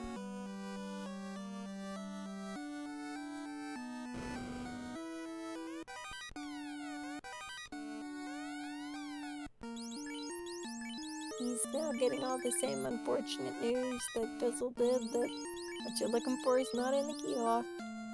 So, He did pick up the Pro Cape, though, that Fizzle very quickly left behind. I mean, it's a really good shield item for his caster, so that helps. Devio's Black Mage is level 22, so that's 3 levels away from being able to cast Warp. He might have it by the time he makes it back to Ice. I mean, he's got Earth, and he's got Earth. What is he about to do? Yep.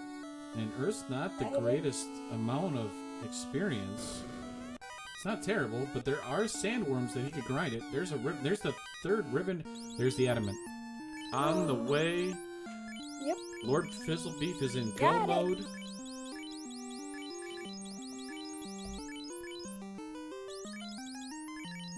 And he's probably not opening another box all the way through Earth. No, definitely not.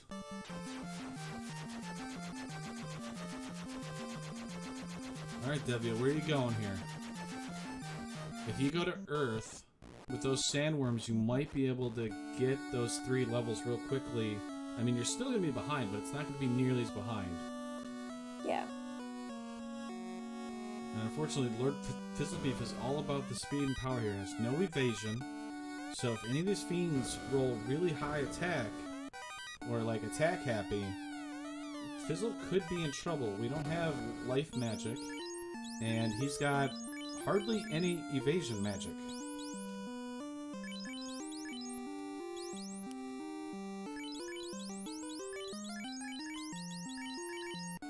Oh, was that life level 6? I thought it was...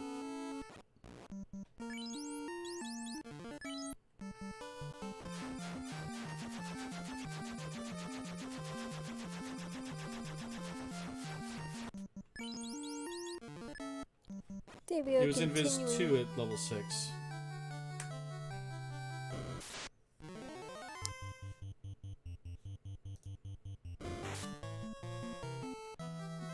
The ultimate disrespect Lich, not even healing in 1 nuke, and he's down. Goodbye, Lich. It was nice almost seeing you there. Fizzle, if you're gonna... I mean, if you're gonna be mean to Lich, at least give him cake first. It'd be nice. He didn't have cake to give Lich. He just ran in, said have a nuke, and went on about his merry way.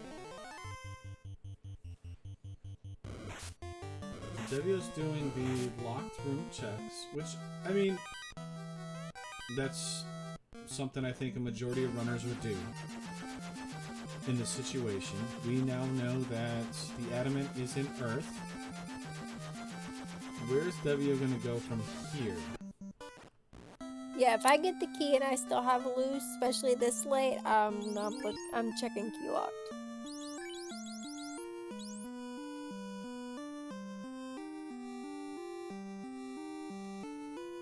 We're about to get our first Temple of Fiends dive. Look at that ninja that is being equipped. Oh, there is life level. Oh, life level 5. Okay. So that was Red We're Wizard so good at pickup that we missed it. And at 1 hour 40 minutes and 35 seconds, we have our very first Temple of Fiends dive from Lordfizzlebeef.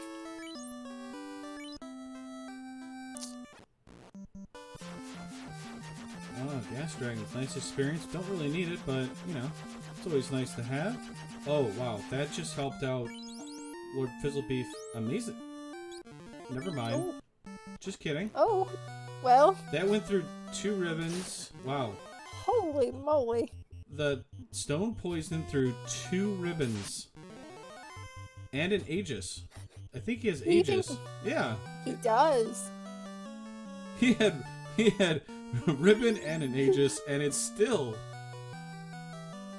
And as Tarnan points out that I noticed, he like went to his menu after that and did the like, do I have ribbons? Like just looking like, did that seriously just go through the gear I have? And those blue dragons were really trying to had it out for that poor thief with the rub. Ooh, red ankylos are almost annoying as a phantom tile. Looks like they don't hit very hard though, thankfully. That's good.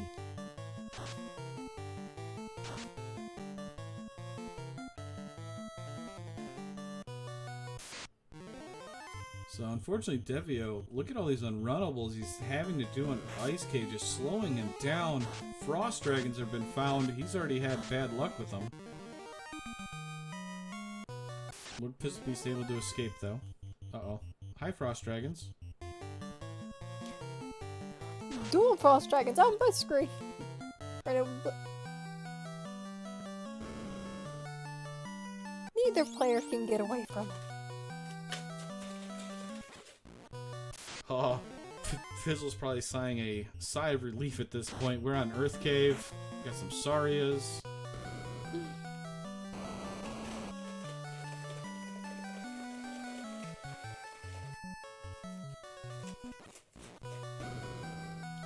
Well, hello. Oh, hey. With the good aim. Once again, Fizzle getting a lucky stone on the ninja. Is he gonna leave it, or did he revive it? Oh, he revived it. Wow. Oh yeah, he said he wants him. He wants him up for this dive. Interesting. I wonder why. Run chance, maybe? Get through Topher quicker?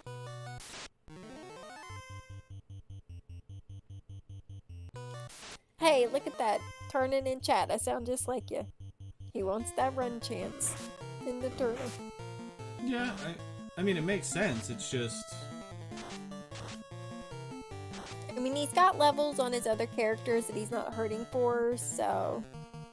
It just seems interesting to...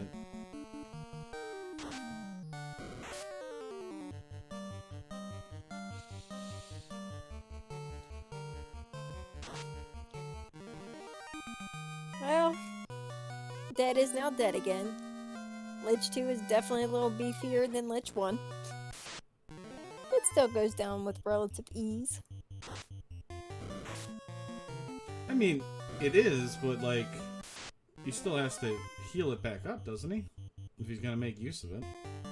I guess he doesn't have to heal it, but... Yeah, see?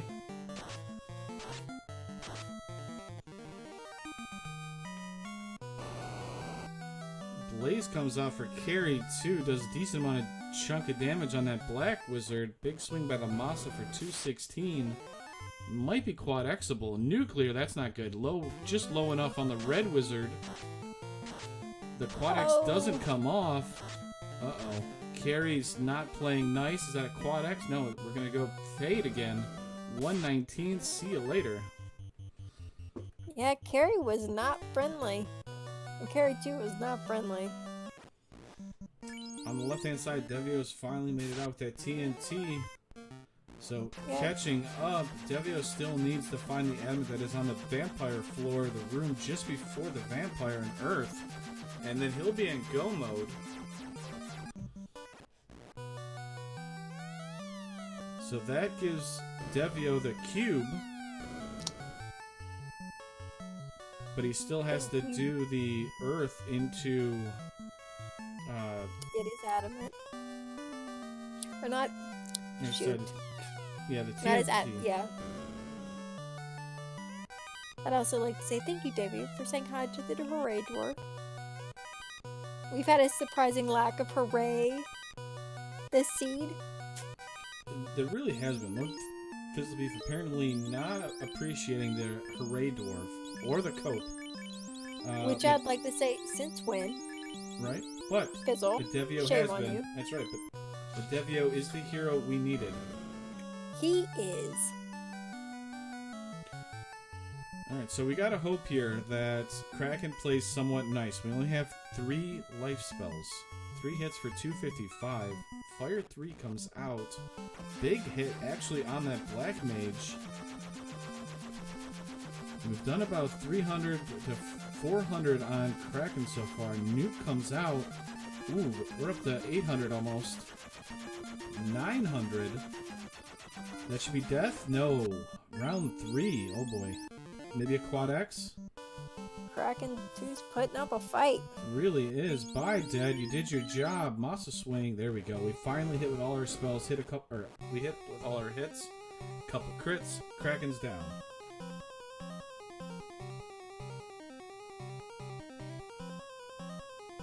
So I'd say Kraken 2 had about, I don't know, anywhere between 900 and 1700. Just because of that massive hit that Lordfizzlebeef had at the end.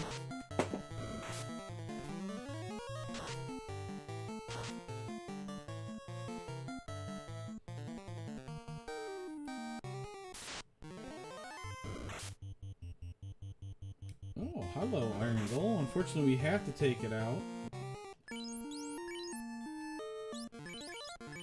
Eating up those spell charges we have, unfortunately. Iron Gull showing up for the wrong FFR tournament. That's right. So, Lordfizzlebeef's healing actually okay, because Kraken took it easy.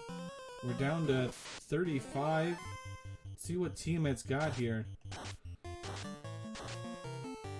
We're going to start off with a nuke, 200. Swing by the knight for 15. That's a highly evasive, highly absorbed or armored Tiamat. This could be an issue. Lock spells come out. We're lowering the evasion. Tiamat doesn't hit hard. This is okay. Oh wow, Tiamat rolled like no health, less than 500, maybe less than 600. We actually got one lock cast to lower evasion, and Masa was able to cut through it. So.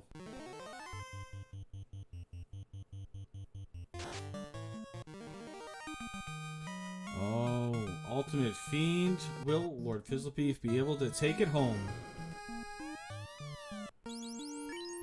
Chaos swings, leaves the poor ninja down on one knee. So Chaos not very attack happy, or not very offensive. Or dangerous with the attacks, I should say. More nukes. Ice 2 comes out, kills the ninja. More nukes. Moss is doing pretty good damage at this point. 7 hits for 510. It's only a matter of time. Unless we start seeing nuke from Chaos, but I haven't seen anything yet.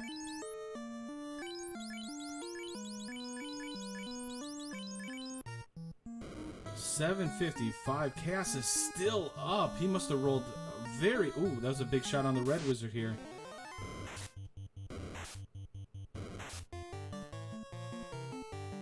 Lit 3's going off. Chip damage. Fire 3. Yeah, not very much from Chaos here. big hit 642. GG to Lordfizzlebeef for winning.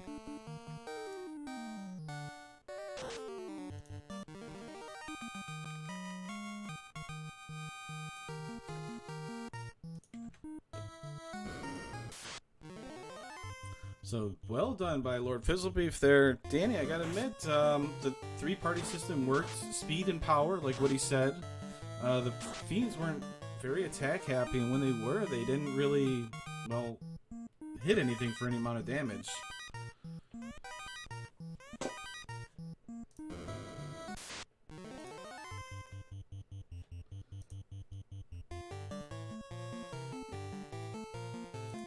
It appears Danny was so overwhelmed by Fizzle's win that she is not here.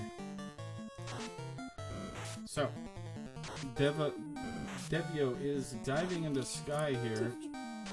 Oh, hi Danny. Welcome back. Hi, sorry about that. I didn't realize I accidentally bumped my mute. So, not real sure how long that was on. Sorry about that. See, this is why I shouldn't do these things. I'm not good at it. Nah, you should be, definitely. For anybody out there, I have posted up there what the official SRL time was. 1 hour, 49 minutes, and 44 seconds. So, GG to Lordfizzlebeef there. The three-party system worked extremely well with the ninja as, well, the meat shield. Yep. Dad did his job.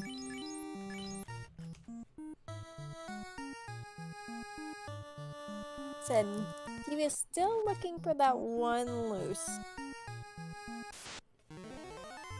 Yeah, unfortunately, it's not in Sky. We know it's in that Earth place, but I don't blame him. I would definitely go Sky. And for you, Ragnarok, that's right. I actually muted her. It was a server mute. It was all part of my master plan. I believe it. I'd mute me too. And the Hanger Canuck has joined us. What is going on, Hanger Canuck? Welcome in chat. You made it just in time for Lordfizzlebeef's impressive Temple of Fiends run. And look who just joined us there, Danny. I see. I demand to know which of you was responsible for that. I did. I rolled it. Wasn't me. I promised I wouldn't. But on the side note, though, Lordfizzlebeef, guess who joined me in the comms? I know you see it right now. That's right. I do see it right now. Hi, Danny. Hi. I mean, I was partially truthful when you asked me earlier who was doing comms.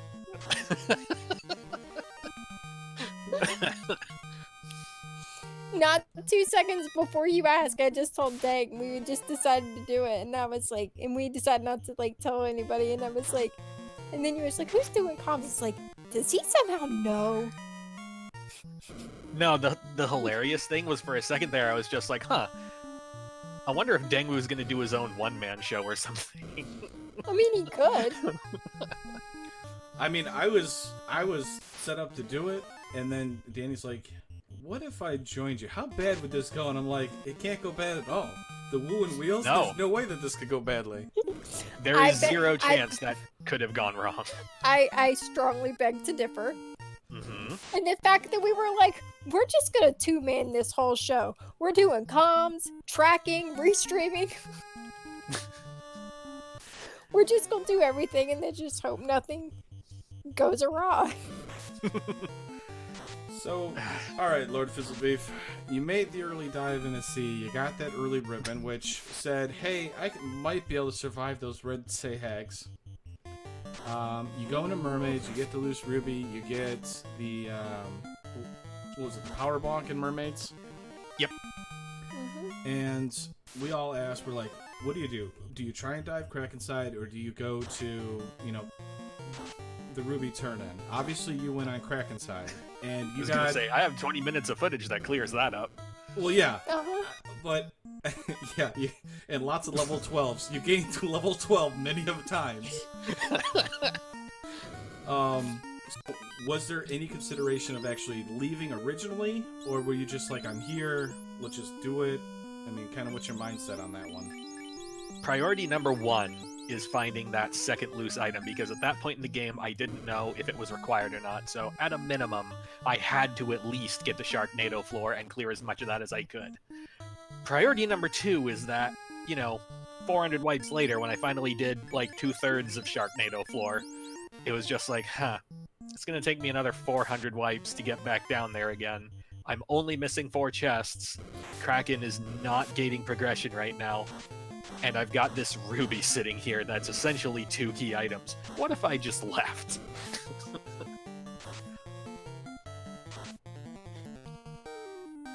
Yeah, we talked about it, and I basically said I would have done the same thing. I'm there, I have the magic that should get through there. If I'm comfortable with my levels after checking mermaids and that side, I'm going Kraken side. And then I watched you repeatedly try Kraken side, and I just went, well, if I was playing this, at least I'd have been suffering the same fate.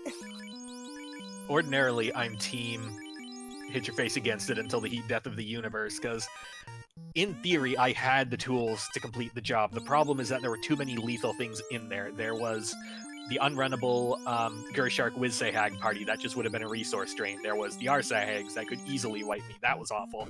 There was the Rototiller Lobsters, that was awful. And I'm pretty sure I'm missing something else that was down there that was stupid. I mean, ghosts. Ghosts were pretty common, and those are just, like, by themselves lethal, so... Yeah. Yeah. Eventually, I just had to give up, because, like, I just couldn't. Question in chat, what I'm wondering myself. Why no hooray, Dwarffizzle?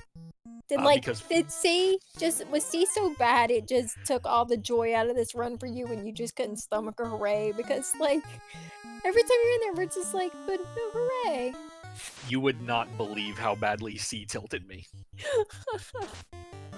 I mean, I would have been just as tilted as you, because... And then, like C was so C tilted me out. Mirage Dive, Cheeky Mirage Dive was a bust, but that's fine. Ordeals was optional.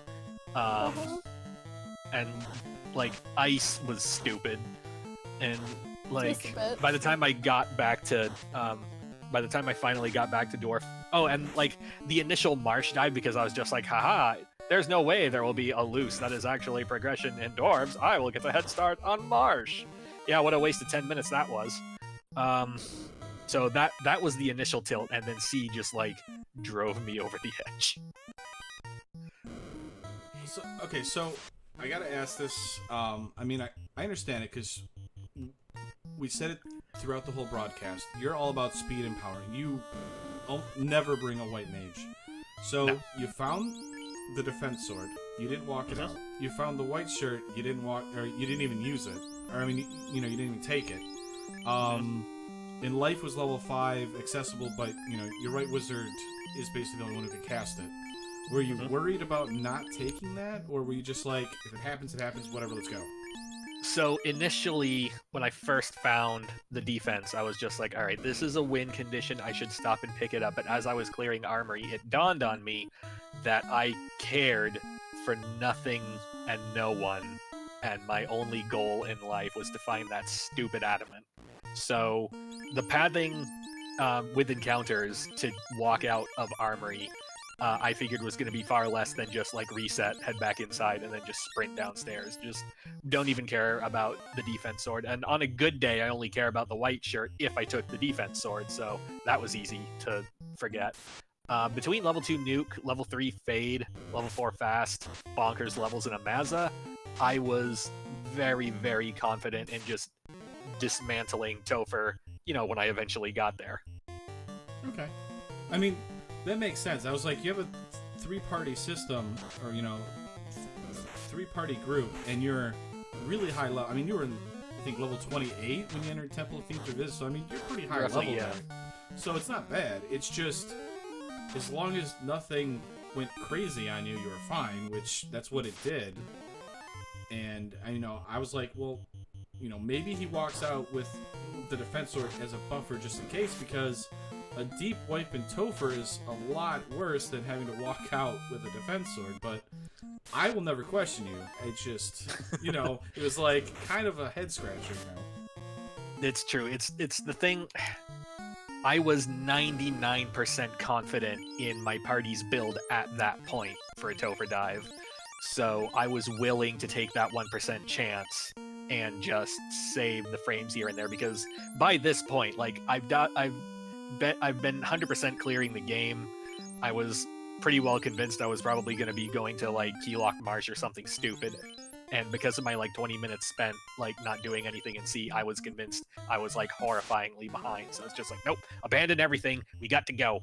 Go right now. No, and I mean, this is one thing that I want to tell people, or newer people that are in the Final Fantasy the community or in general, is when you have that much experience like Lordfizzlebeef has, you kind of know those breakpoints or spots where like you're comfortable enough to make those dives and do the decisions he made. So if you feel like you're always over leveled, that's fine. With experience comes that ability to tell yourself, hey, I can go mode this. I guess in one thing in chat here, everybody's asking, Lord Fizzlebeef, Yep. your 3 in 256 chance that basically wipes you out of Temple of Fiends there. The 3 in 256 that happened twice in one cast. Yeah, it was a perfect summary of the seed, I think. It really did. I had just started to get over my levels of mad, and then that happened, and it's just like, oh, okay, great, fine, awesome, I love this game, 10 out of 10, 100 out of 100, would recommend. Whose fault is this? I'm gonna yell at someone so hard when I get in this booth. Hey, if you look in the SRO room, you will notice I didn't roll it. Oh, Devio's actually I going believe- into Marsh. Oh. Hey, I did that. Yeah, he actually went dwarves ahead of you, so he had like an early advantage, but he took a long time in Elfland because he didn't go there. He didn't go that into Elfland, so he spent a lot of time shopping. So like by the time you got done with Marsh, he just left Elfland, basically. Yeah, I was real happy with my visiting every town 20 times. It was a super neat experience, would repeat. Especially my wrong ordering of level 3 white magic on my red mage. In pursuit of speed, I forgot basics, and the tilting continued. This was tilt.seed. The warp and exit always in the first slot, right? True. No one ever loses to the warp boss. That's right. I've certainly never done that. I've never ever made it all the way to Tia, taking down a Wormac, and then gone to heal right before taking down Tia, and accidentally exited and had to do it twice. Never. All right, so you are now 1-0 or 1-0 in the Swiss brackets. You're moved on to obviously the 1-0 brackets. Who are you looking forward to racing? Who are you not looking forward to racing? Who's advanced so far? Because I thought we were having like a ton of races over the next 2 days. Oh, we sure are having a bunch over the next few days. I mean that's true, but like, who are you hoping to meet? How about that? You know what would be a fun matchup? Just because, I would love to race Tarnin in a 1v1. Oh yeah. Tarnin. I mean, speaking of Tarnin, he is having a match against Falconic, so that's going to be... literally, during the reveal, as soon as they realized that they were matched up, they drafted their comp, like, right away. It was literally during the pairing. Yep, I believe it. I don't even think they were done talking about their pairing, and they had already drafted their party.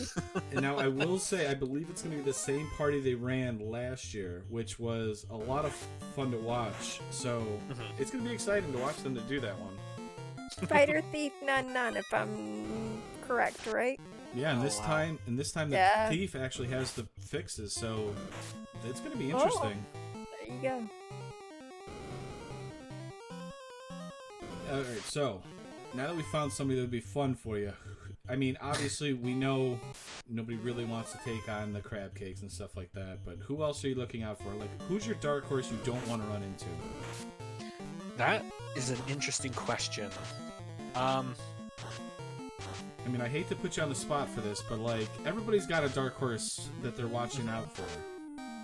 I can't help but wonder how de-rusted Falconic got, because he was someone who stole a win off me in the last tournament. I wonder if he could do it again, because 100% he would talk me into stupid parties. Worked out real well last year. Yeah, no, it was great. I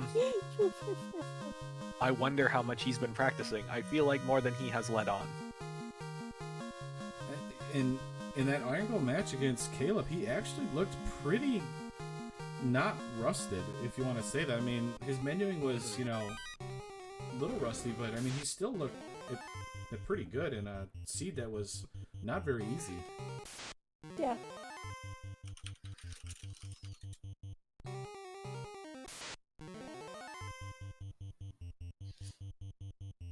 And speaking of somebody that's kind of just come back too, Tarnan is, you know, we kind of spoke up of another fantastic runner that loves to run those, you know, crazy have fun parties. So I'm glad to see Tarnan back. That's for sure.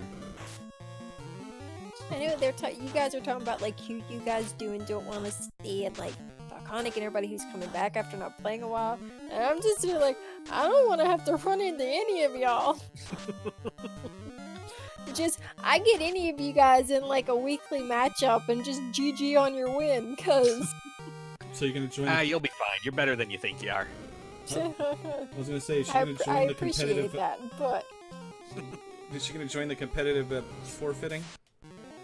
Now that it would have to be some of the things that I have played through. If you go look back at some of the just disasters that were like in OSB and stuff, that like half the race forfeited out of, and I stuck with, is like it would have to be such a disaster for me to forfeit out of anything, because at this point I'm just like, I haven't forfeited yet. I don't want to like.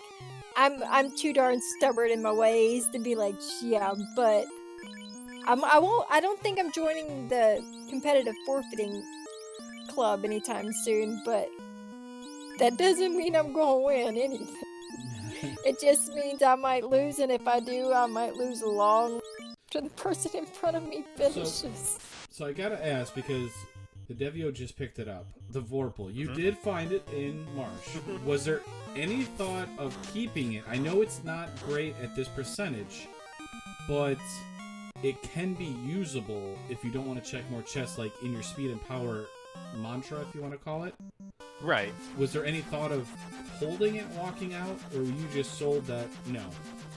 No, for two big reasons. The first one is that I had convinced myself that that chest was going to be either Canal or Canoe. And I was really mad that it wasn't, because that means it had to be in Dwarves that I consciously skipped. And number two, even if I really wanted that, it's a weapon that I would not have been able to equip right then, and I would have had to carry it out of a Marsh dive, and I'm like level 4, and I'm kind of already running out of magic. That probably would have resulted in me getting 2/3 of the way to the steps and then wiping to something somewhere, because I'd seen very little of what was in there so far. At that point, because there was nothing like that was going to give me a huge advantage right then and there, easy decision to just reset, head elsewhere. Okay. I mean, and that makes perfect sense. I was just curious if there was any inclination of it, you know, because then you don't have to search for an end game, but I mean, that makes sense too. You gotta walk out. You have to walk out safely in a dangerous, or could be potentially dangerous, marsh cave. You have limited spell charges. So, yep, I was just curious about that one. And well, another thing to keep in mind is that you say that it would have been a great thing to hang on to if there wasn't anything else, but at that point, I had found 0 of my 3 loose items, which meant I very likely had a lot of boxes ahead of me to open. Granted, I didn't want it to be that many, but I was pretty confident that I would find something that would make do. When I found the ice sword, I was like, I can live with this, but I don't like it. When I found the sun sword, I was like, okay, this is fine. When I found Excal, I was like, okay, this is finer. And then when I finally found Maz, I was like, okay, here's our best case scenario. Yeah. It was pretty funny though, because It was like the funniest progression in like weaponry. It's like you just kept getting one after the other. Was like which one was next in best in order as you picked them up along the way. Mm-hmm.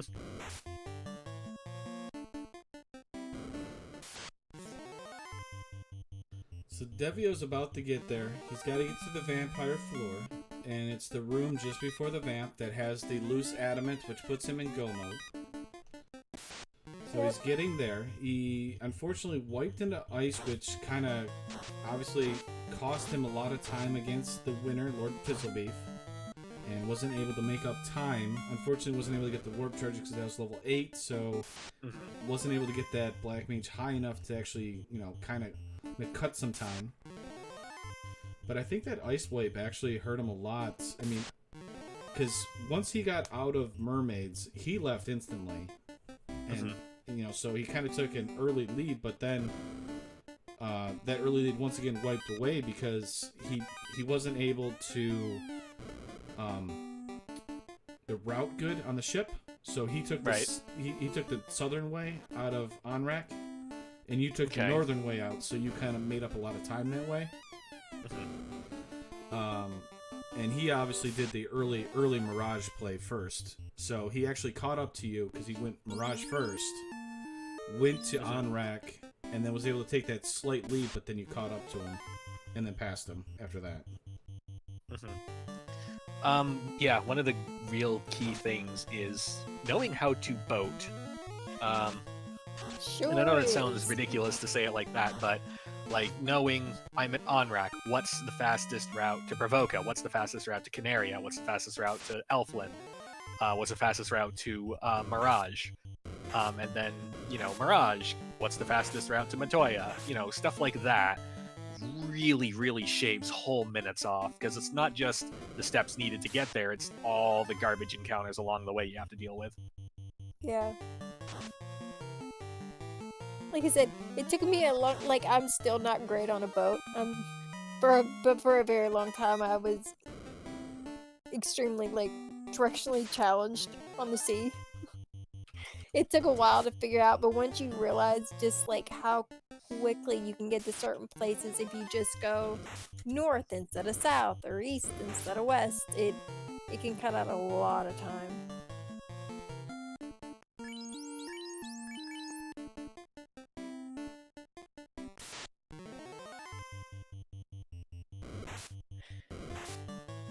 And we're almost there. Oh, he's about to have the real bad feelings. I'm looking at orb counts. I feel like he did essentially everything I did, just in a different order. Yeah, a lot of it was the same. A few things. The beginning of the race was really close for a while.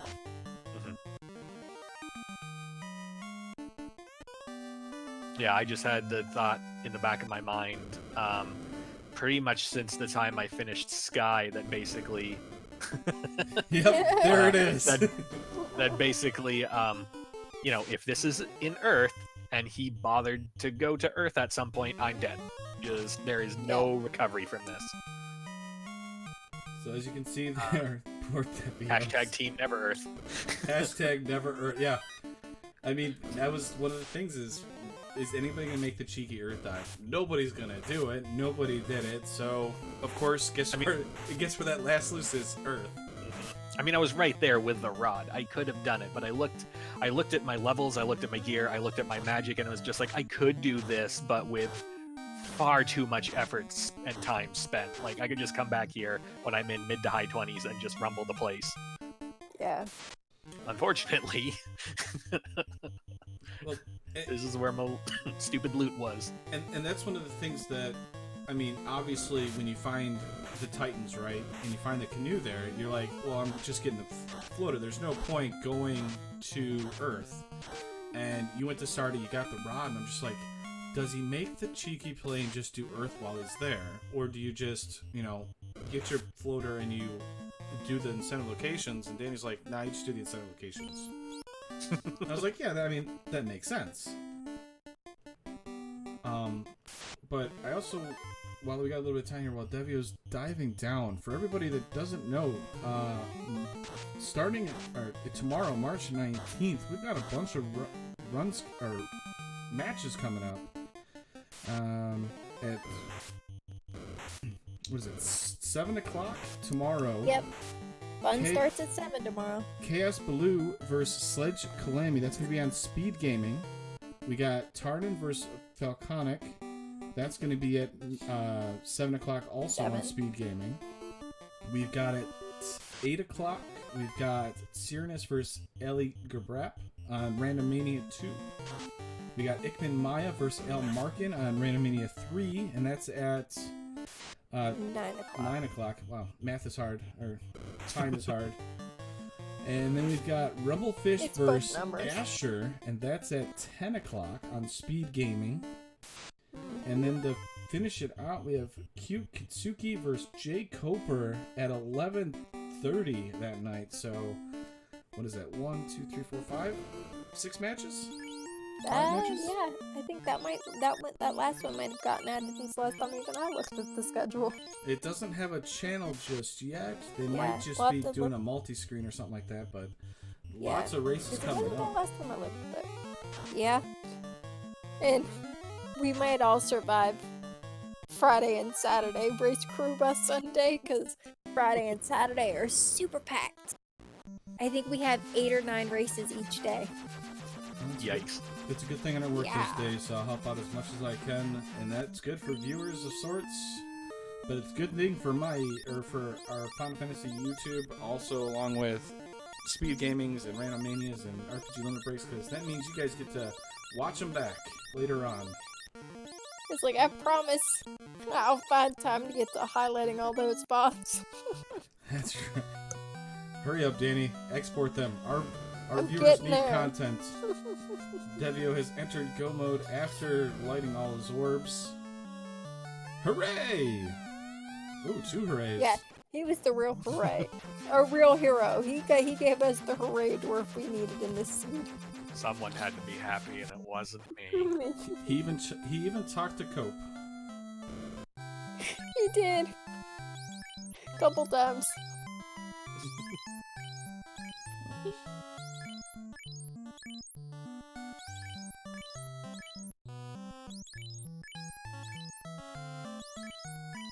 So I'm trying to see. I do want to point out real quick, right before he entered Dwarf Cave, he did chomp down on all his cabins to get heal pots into the right spot.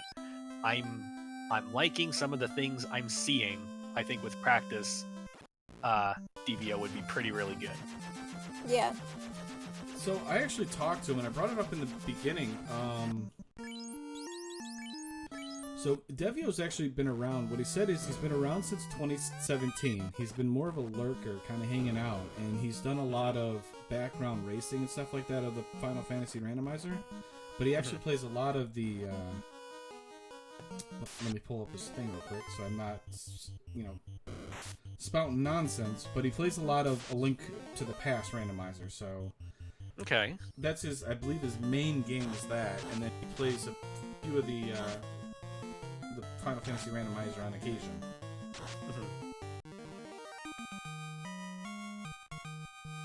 Yeah, he made some good plays. He played well. It was just some bad luck and some other things that were really his downfalls today.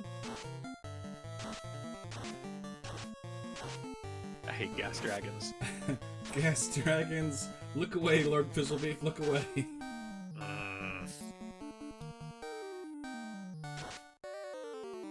He's having a little better luck with him than you did. Wow, Danny. It's amazing what happens when you don't get 3 and 256 twice in the same cast. Yeah, but it was for our entertainment, and for that, thank you, Lord Lordfizzlebeef. No, it's like it get you thief, and then it's just like, oh well, it did you a favor just because it was just a thief, and then all of a sudden now you have 4 lawn ornaments, and it's like, oh no. I actually opened my inventory because I'm just like, I equipped those ribbons, right? Like, I know I picked them up. I went to comment on that, and the same time I went to say something about it. Turnin in chat said the same thing. We're like, he literally just went into his menu screen and just looked to make sure, like, do I have ribbons? Like, did they seriously just throw me off, like, through all of that? Like, if it was just one of them, I would have chalked it up to, okay, bad RNG, carry on. But both of them is just like, hang on, something has gone wrong here. Right? Nope, like apparently it's apocalyptically bad luck. It's like nothing but sheer disbelief. Let me go stare at my menu for a second and just make sure I'm not crazy. Yeah, because that hit all of your characters. I mean, all of them were lawn ornaments. I was like, okay, you know. I mean, the ninja was toast because he was like level 7, so his MDef was garbage, so that one was going to happen. The black mage, I don't remember how much inherent MDef they get per level, but I'm pretty sure it's only 2, so without a ribbon, they were probably toast as well. But like, the red wizard in the night, like, come on, like, Yeah. Yeah, because you had the Aegis shield too. I mean, I realize you already have no resistance to it anyways, but it's kind of funny though, because it's... I had double resist. I had Aegis and I had a ribbon. What the crap?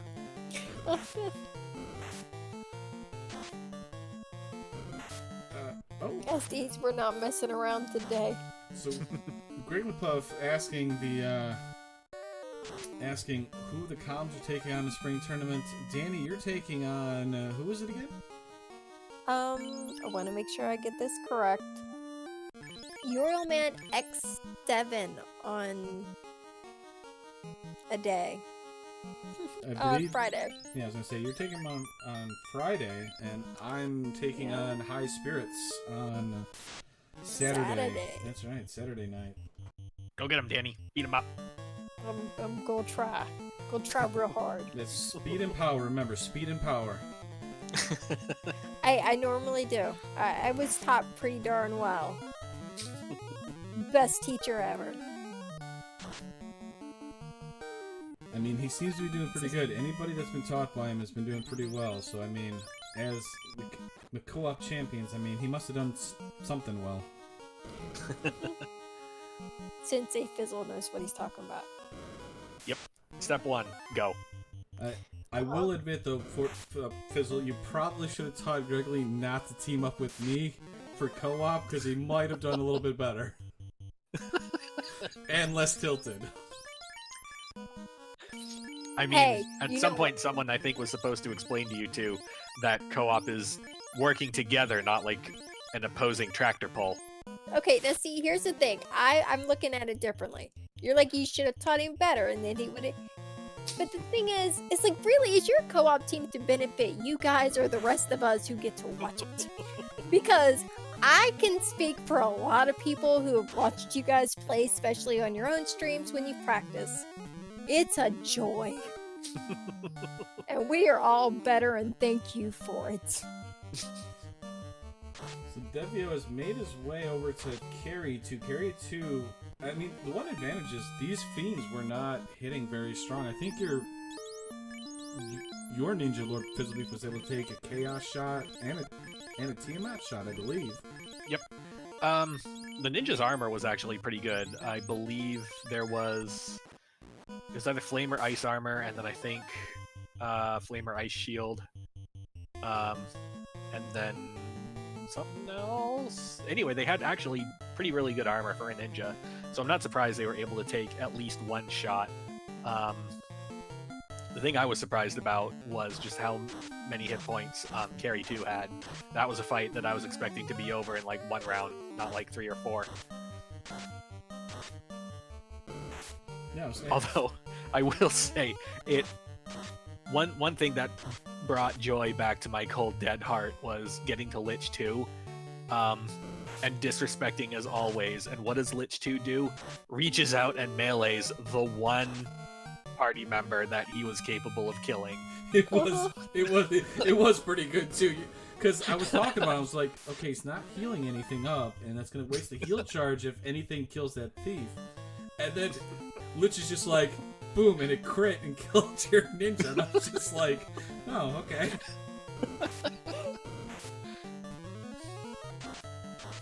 That ninja was only around to be a blade of meat shield for Kraken 2, Tia 2, and Chaos.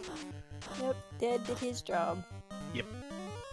So, unfortunately, these unrunnable Gersharks, Wizze Hags are slowing out Devio's dive at this point, because he's under the same encounter table that Fizzle was before his unfortunate wipe reset.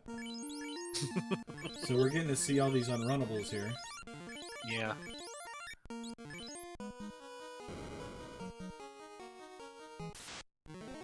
Oh, wow. I think that's a fight that he could get through with swinging Knight versus Gershark, Ninja versus other Gershark, and then the other two just on Lightning too.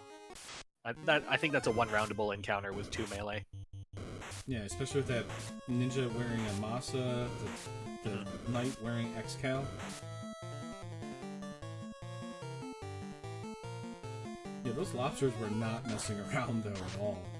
Nope, they sure weren't. That was the wrong place to go wearing just chainmail or a silver bracelet. Lobsters were not having that. Heck, my stupid fighter in iron armor and something else just got mulched by them. That felt bad. Alright, so we're gonna pull Kraken 2 here. We didn't see much. I believe a nuclear came out from Kraken 2, so beyond that, not really too terrifying. Devio's got 2 ribbons. Ironically, one of them is one that Lordfizzlebeef didn't get, which was from Elflin Locked. Dang it. So for most of my Earth dive, as I was doing it, I'm just like, oh no. I didn't stop at Elflin Locked.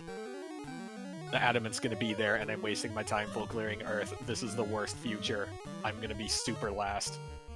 That was an interesting call, because you did check every other lock except for that. And I think Danny brought it up too. He's like, or she brought it up, she's like, you didn't check Elflin Lock. I was doing proximity routing at that point. I had to. Ooh, Swirl comes out too. So, was it correct? Yeah, the Kraken 2 had a nuclear, right? The only nuclear I remember was out of Carry 2. Oh, that's Carry 2, okay. So, Fire 3, we haven't found any nukes. Doesn't matter because Kraken 2's down. We know Tiamat 2's like 500 HP. Yeah, at most.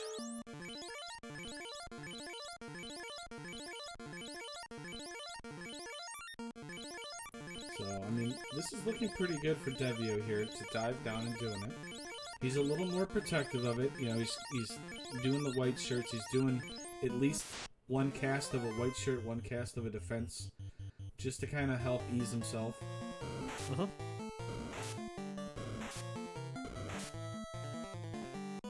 Which I think is a moderate thing. It's something that's a little safer, obviously, but it's definitely There's nothing inherently wrong with safety strats, like defense and white shirt, and maybe some walls if you're missing some ribbons.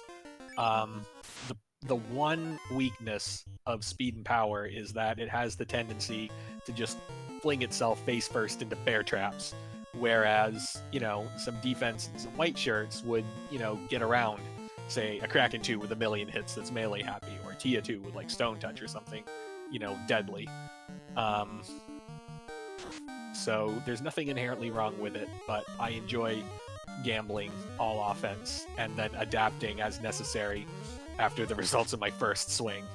Ooh, a Bane sword or a Bane cast by that thief. If that thief or that ninja had attacked, that would have killed Tiamat. Tiamat's less than about 600 HP at the very least. So he's gonna get this attack off here, and he's gonna say, "I could have one-rounded Tiamat." So Tiamat 2's down, and yeah, and another example of that is Shadow Walker. I remember in co-op, even with clamped bosses, he would do a quote informational dive at low levels, and he would just, plow through, and he won a lot. I mean, he beat me doing that. He could make those informational dives. Those informational dives would work. It's speed, power, and that's something that works. But you've got to be comfortable, and I think that takes a lot more experience of the game to kind of know how to do it though properly. So, sometimes the information is that the boss falls over really easily. You know, sometimes you learn they don't have any evasion. They're skill and spell happy, but not with anything that's deadly, and they're real close to like the clamped 100% number for hit points. That's all good data for, you know, the person coming in behind you, but if you can just keep going as far as you can, sometimes you'll be surprised what happens. It's always nice when those informational dives turn out to be just a real good dive. Alright, so chaos being pulled by Devio. Not a whole lot of stuff. We've seen a lot of spells on Lordfizzlebeef's side. Nothing too scary. I don't remember any nuclear nukes coming out. It was pretty boring, actually, so... Chaos's evasion was up there. That was the one thing I noticed, but... Or no, it wasn't... No, sorry, I'm thinking Tia 2. Never mind. No, after that first swing where I got the big, like, 800 damage crit, it's like, alright, let's just flip to all-out damage. Yeah, I mean, that was the sentence, but he was very chunky, though. Had a lot of HP. So, we got a swing by the defense-wearing ninja. I don't know where the Masa went. He put it Masa on went hits. at night. Oh, okay, so Yeah. he swapped up. Okay. Yep. That's a good choice. Hits is hit Excal limit. is not great against Chaos. Maz's way better, because Chaos doesn't have any weakness to exploit with the Excal. So 2 hits for 44. The knight can't punch through the armor and can't hit a broadside of a barn. Let's see if we're going to go round 2 here. We're going to power bump. That gives us a little accuracy. More nuke casting. Fire 3 not going to do a lot. We have enough ribbons. 2 ribbons plus walls that were casted. Power bonk. Increased our damage of our weapons. Accuracy, as I said earlier. More power bonk. Or power gauntlet. Which casts Saber. I guess I should call it properly. More nuke. Oh, hello. Chaos with nuke. We did not see that, Lordfizzlebeef. That is a high rolling nuke. Oh, sure was. That came out of nowhere. Hey, Lordfizzlebeef, Chaos says, you had a rough day. Let me make it a little bit easier, not cast nuke against you. I mean, the thing about speed and power is that the faster you kill the fiend, the less likely you are to see the back end of the spell list. Big shots by Devio is able to finish it. GG to Devio. GG. GG. Chaos was like, I've had enough nukes thrown at me, I'm throwing one back.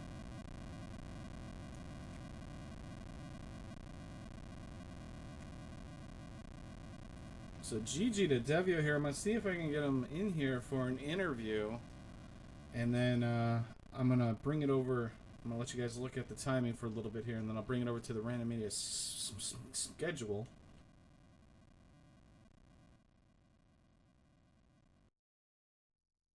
That nuke was rough though.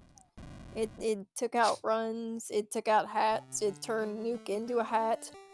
Yeah, that was I was watching the damage numbers on that. That was a monstrous nuke cast. I would have been real sad to see that. Yeah. All right, we're gonna work into bringing him up here. I'm gonna get a little music here rocking because it's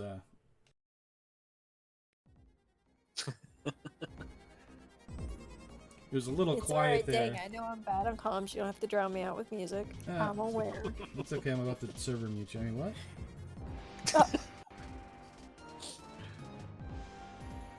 Oh, there's Devio. I hope I said that Yes. right. Is that your name? Apologize. Devio?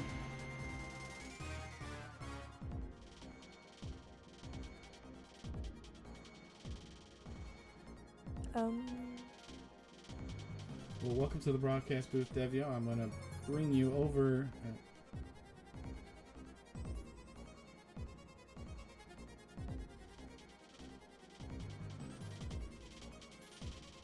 Ooh, a schedule. Yeah, actually, it's one of the new things here. Randomizer brought us overlays, cool little overlays. We can actually bring that up, and we can also bring up a cool loading screen, too.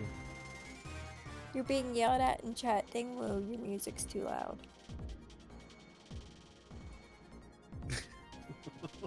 Everyone's a critic. Don't lie to me. The music's hardly loud.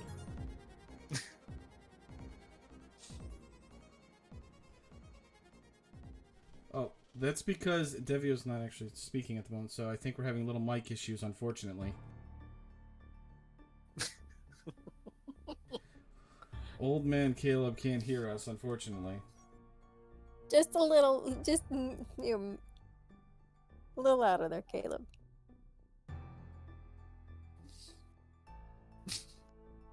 It's okay, Caleb, so do I. Alright.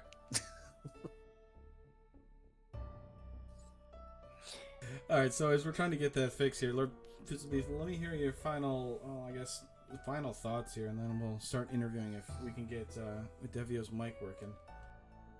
Life is pain. Joy is a lie. One of you did this to me. I will have my revenge. It wasn't me. Please have mercy. It was me. It was me, and I'm proud of it. You like to give the people surprises. I gave you a surprise. Lobster surprise. See, you heard it there. You heard it there. Aim all your angst in his direction.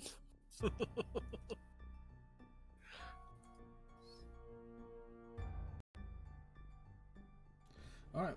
I mean, I don't want to do this to you, Devio, if you can talk to me in IRC just to see what's going on. Maybe we could try pinging or messaging. So I'm not sure why it's not working. We have him in the booth.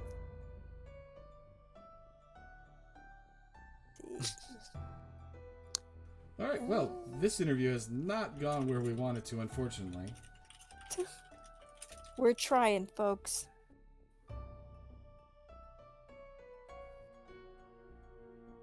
Alright, no problem. So, Devio, if you want to put it in chat real quick here.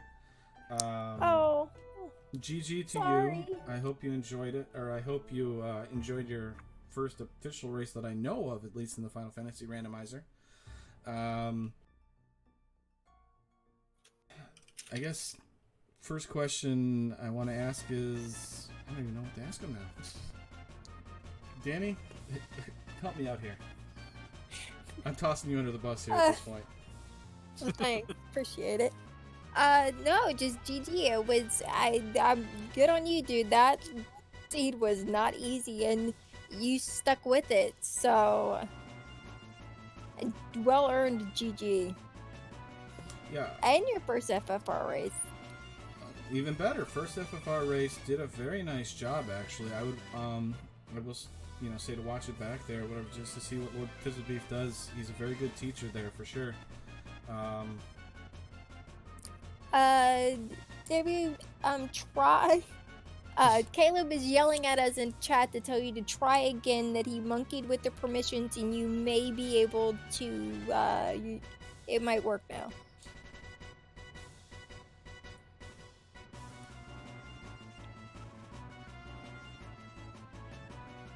Oh, okay, it's on your end.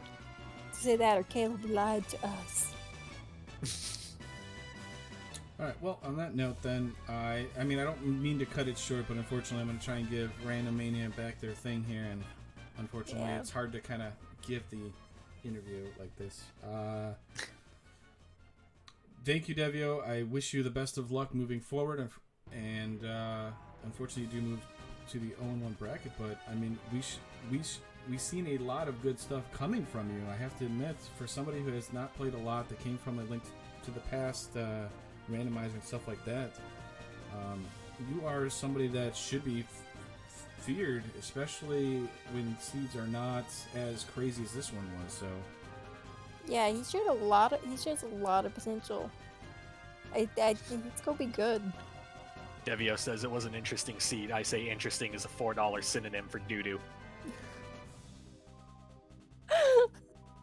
So once again here, you can see what the matches are that are coming up. For the Woo and Wheels broadcast team, my name is Dang Woo. Danny in the backdrop, or in my co-host that joined me in the broadcast booth. Danny, it has been a pleasure for you to join me in this. Do you want to take us out of here? Sure. I'm sure I can't mess this up too bad. I want to say thank you to T. See, I did the same thing you did. Messed it up. See, that's why you shouldn't let me do these things. Thank you to Randomania for hosting us tonight, and all our other races for spring tournament and all the many other races they're gonna allow us to put on their channel over the next few weeks. To Fizzle and Devio, GG on your race tonight. If you have any grievances, send them to Dangwoo. He did this to you, not me. To Dang, it was fun. It was interesting. I still say I shouldn't do these things, but it was a lot of fun coming with you. And to everyone who watched, thank you. We'll have lots more races over the next few weeks for you to watch. I will probably track more of them than you will ever hear me do comps for, and you're welcome. And on that, just good night, everyone, and thanks for watching.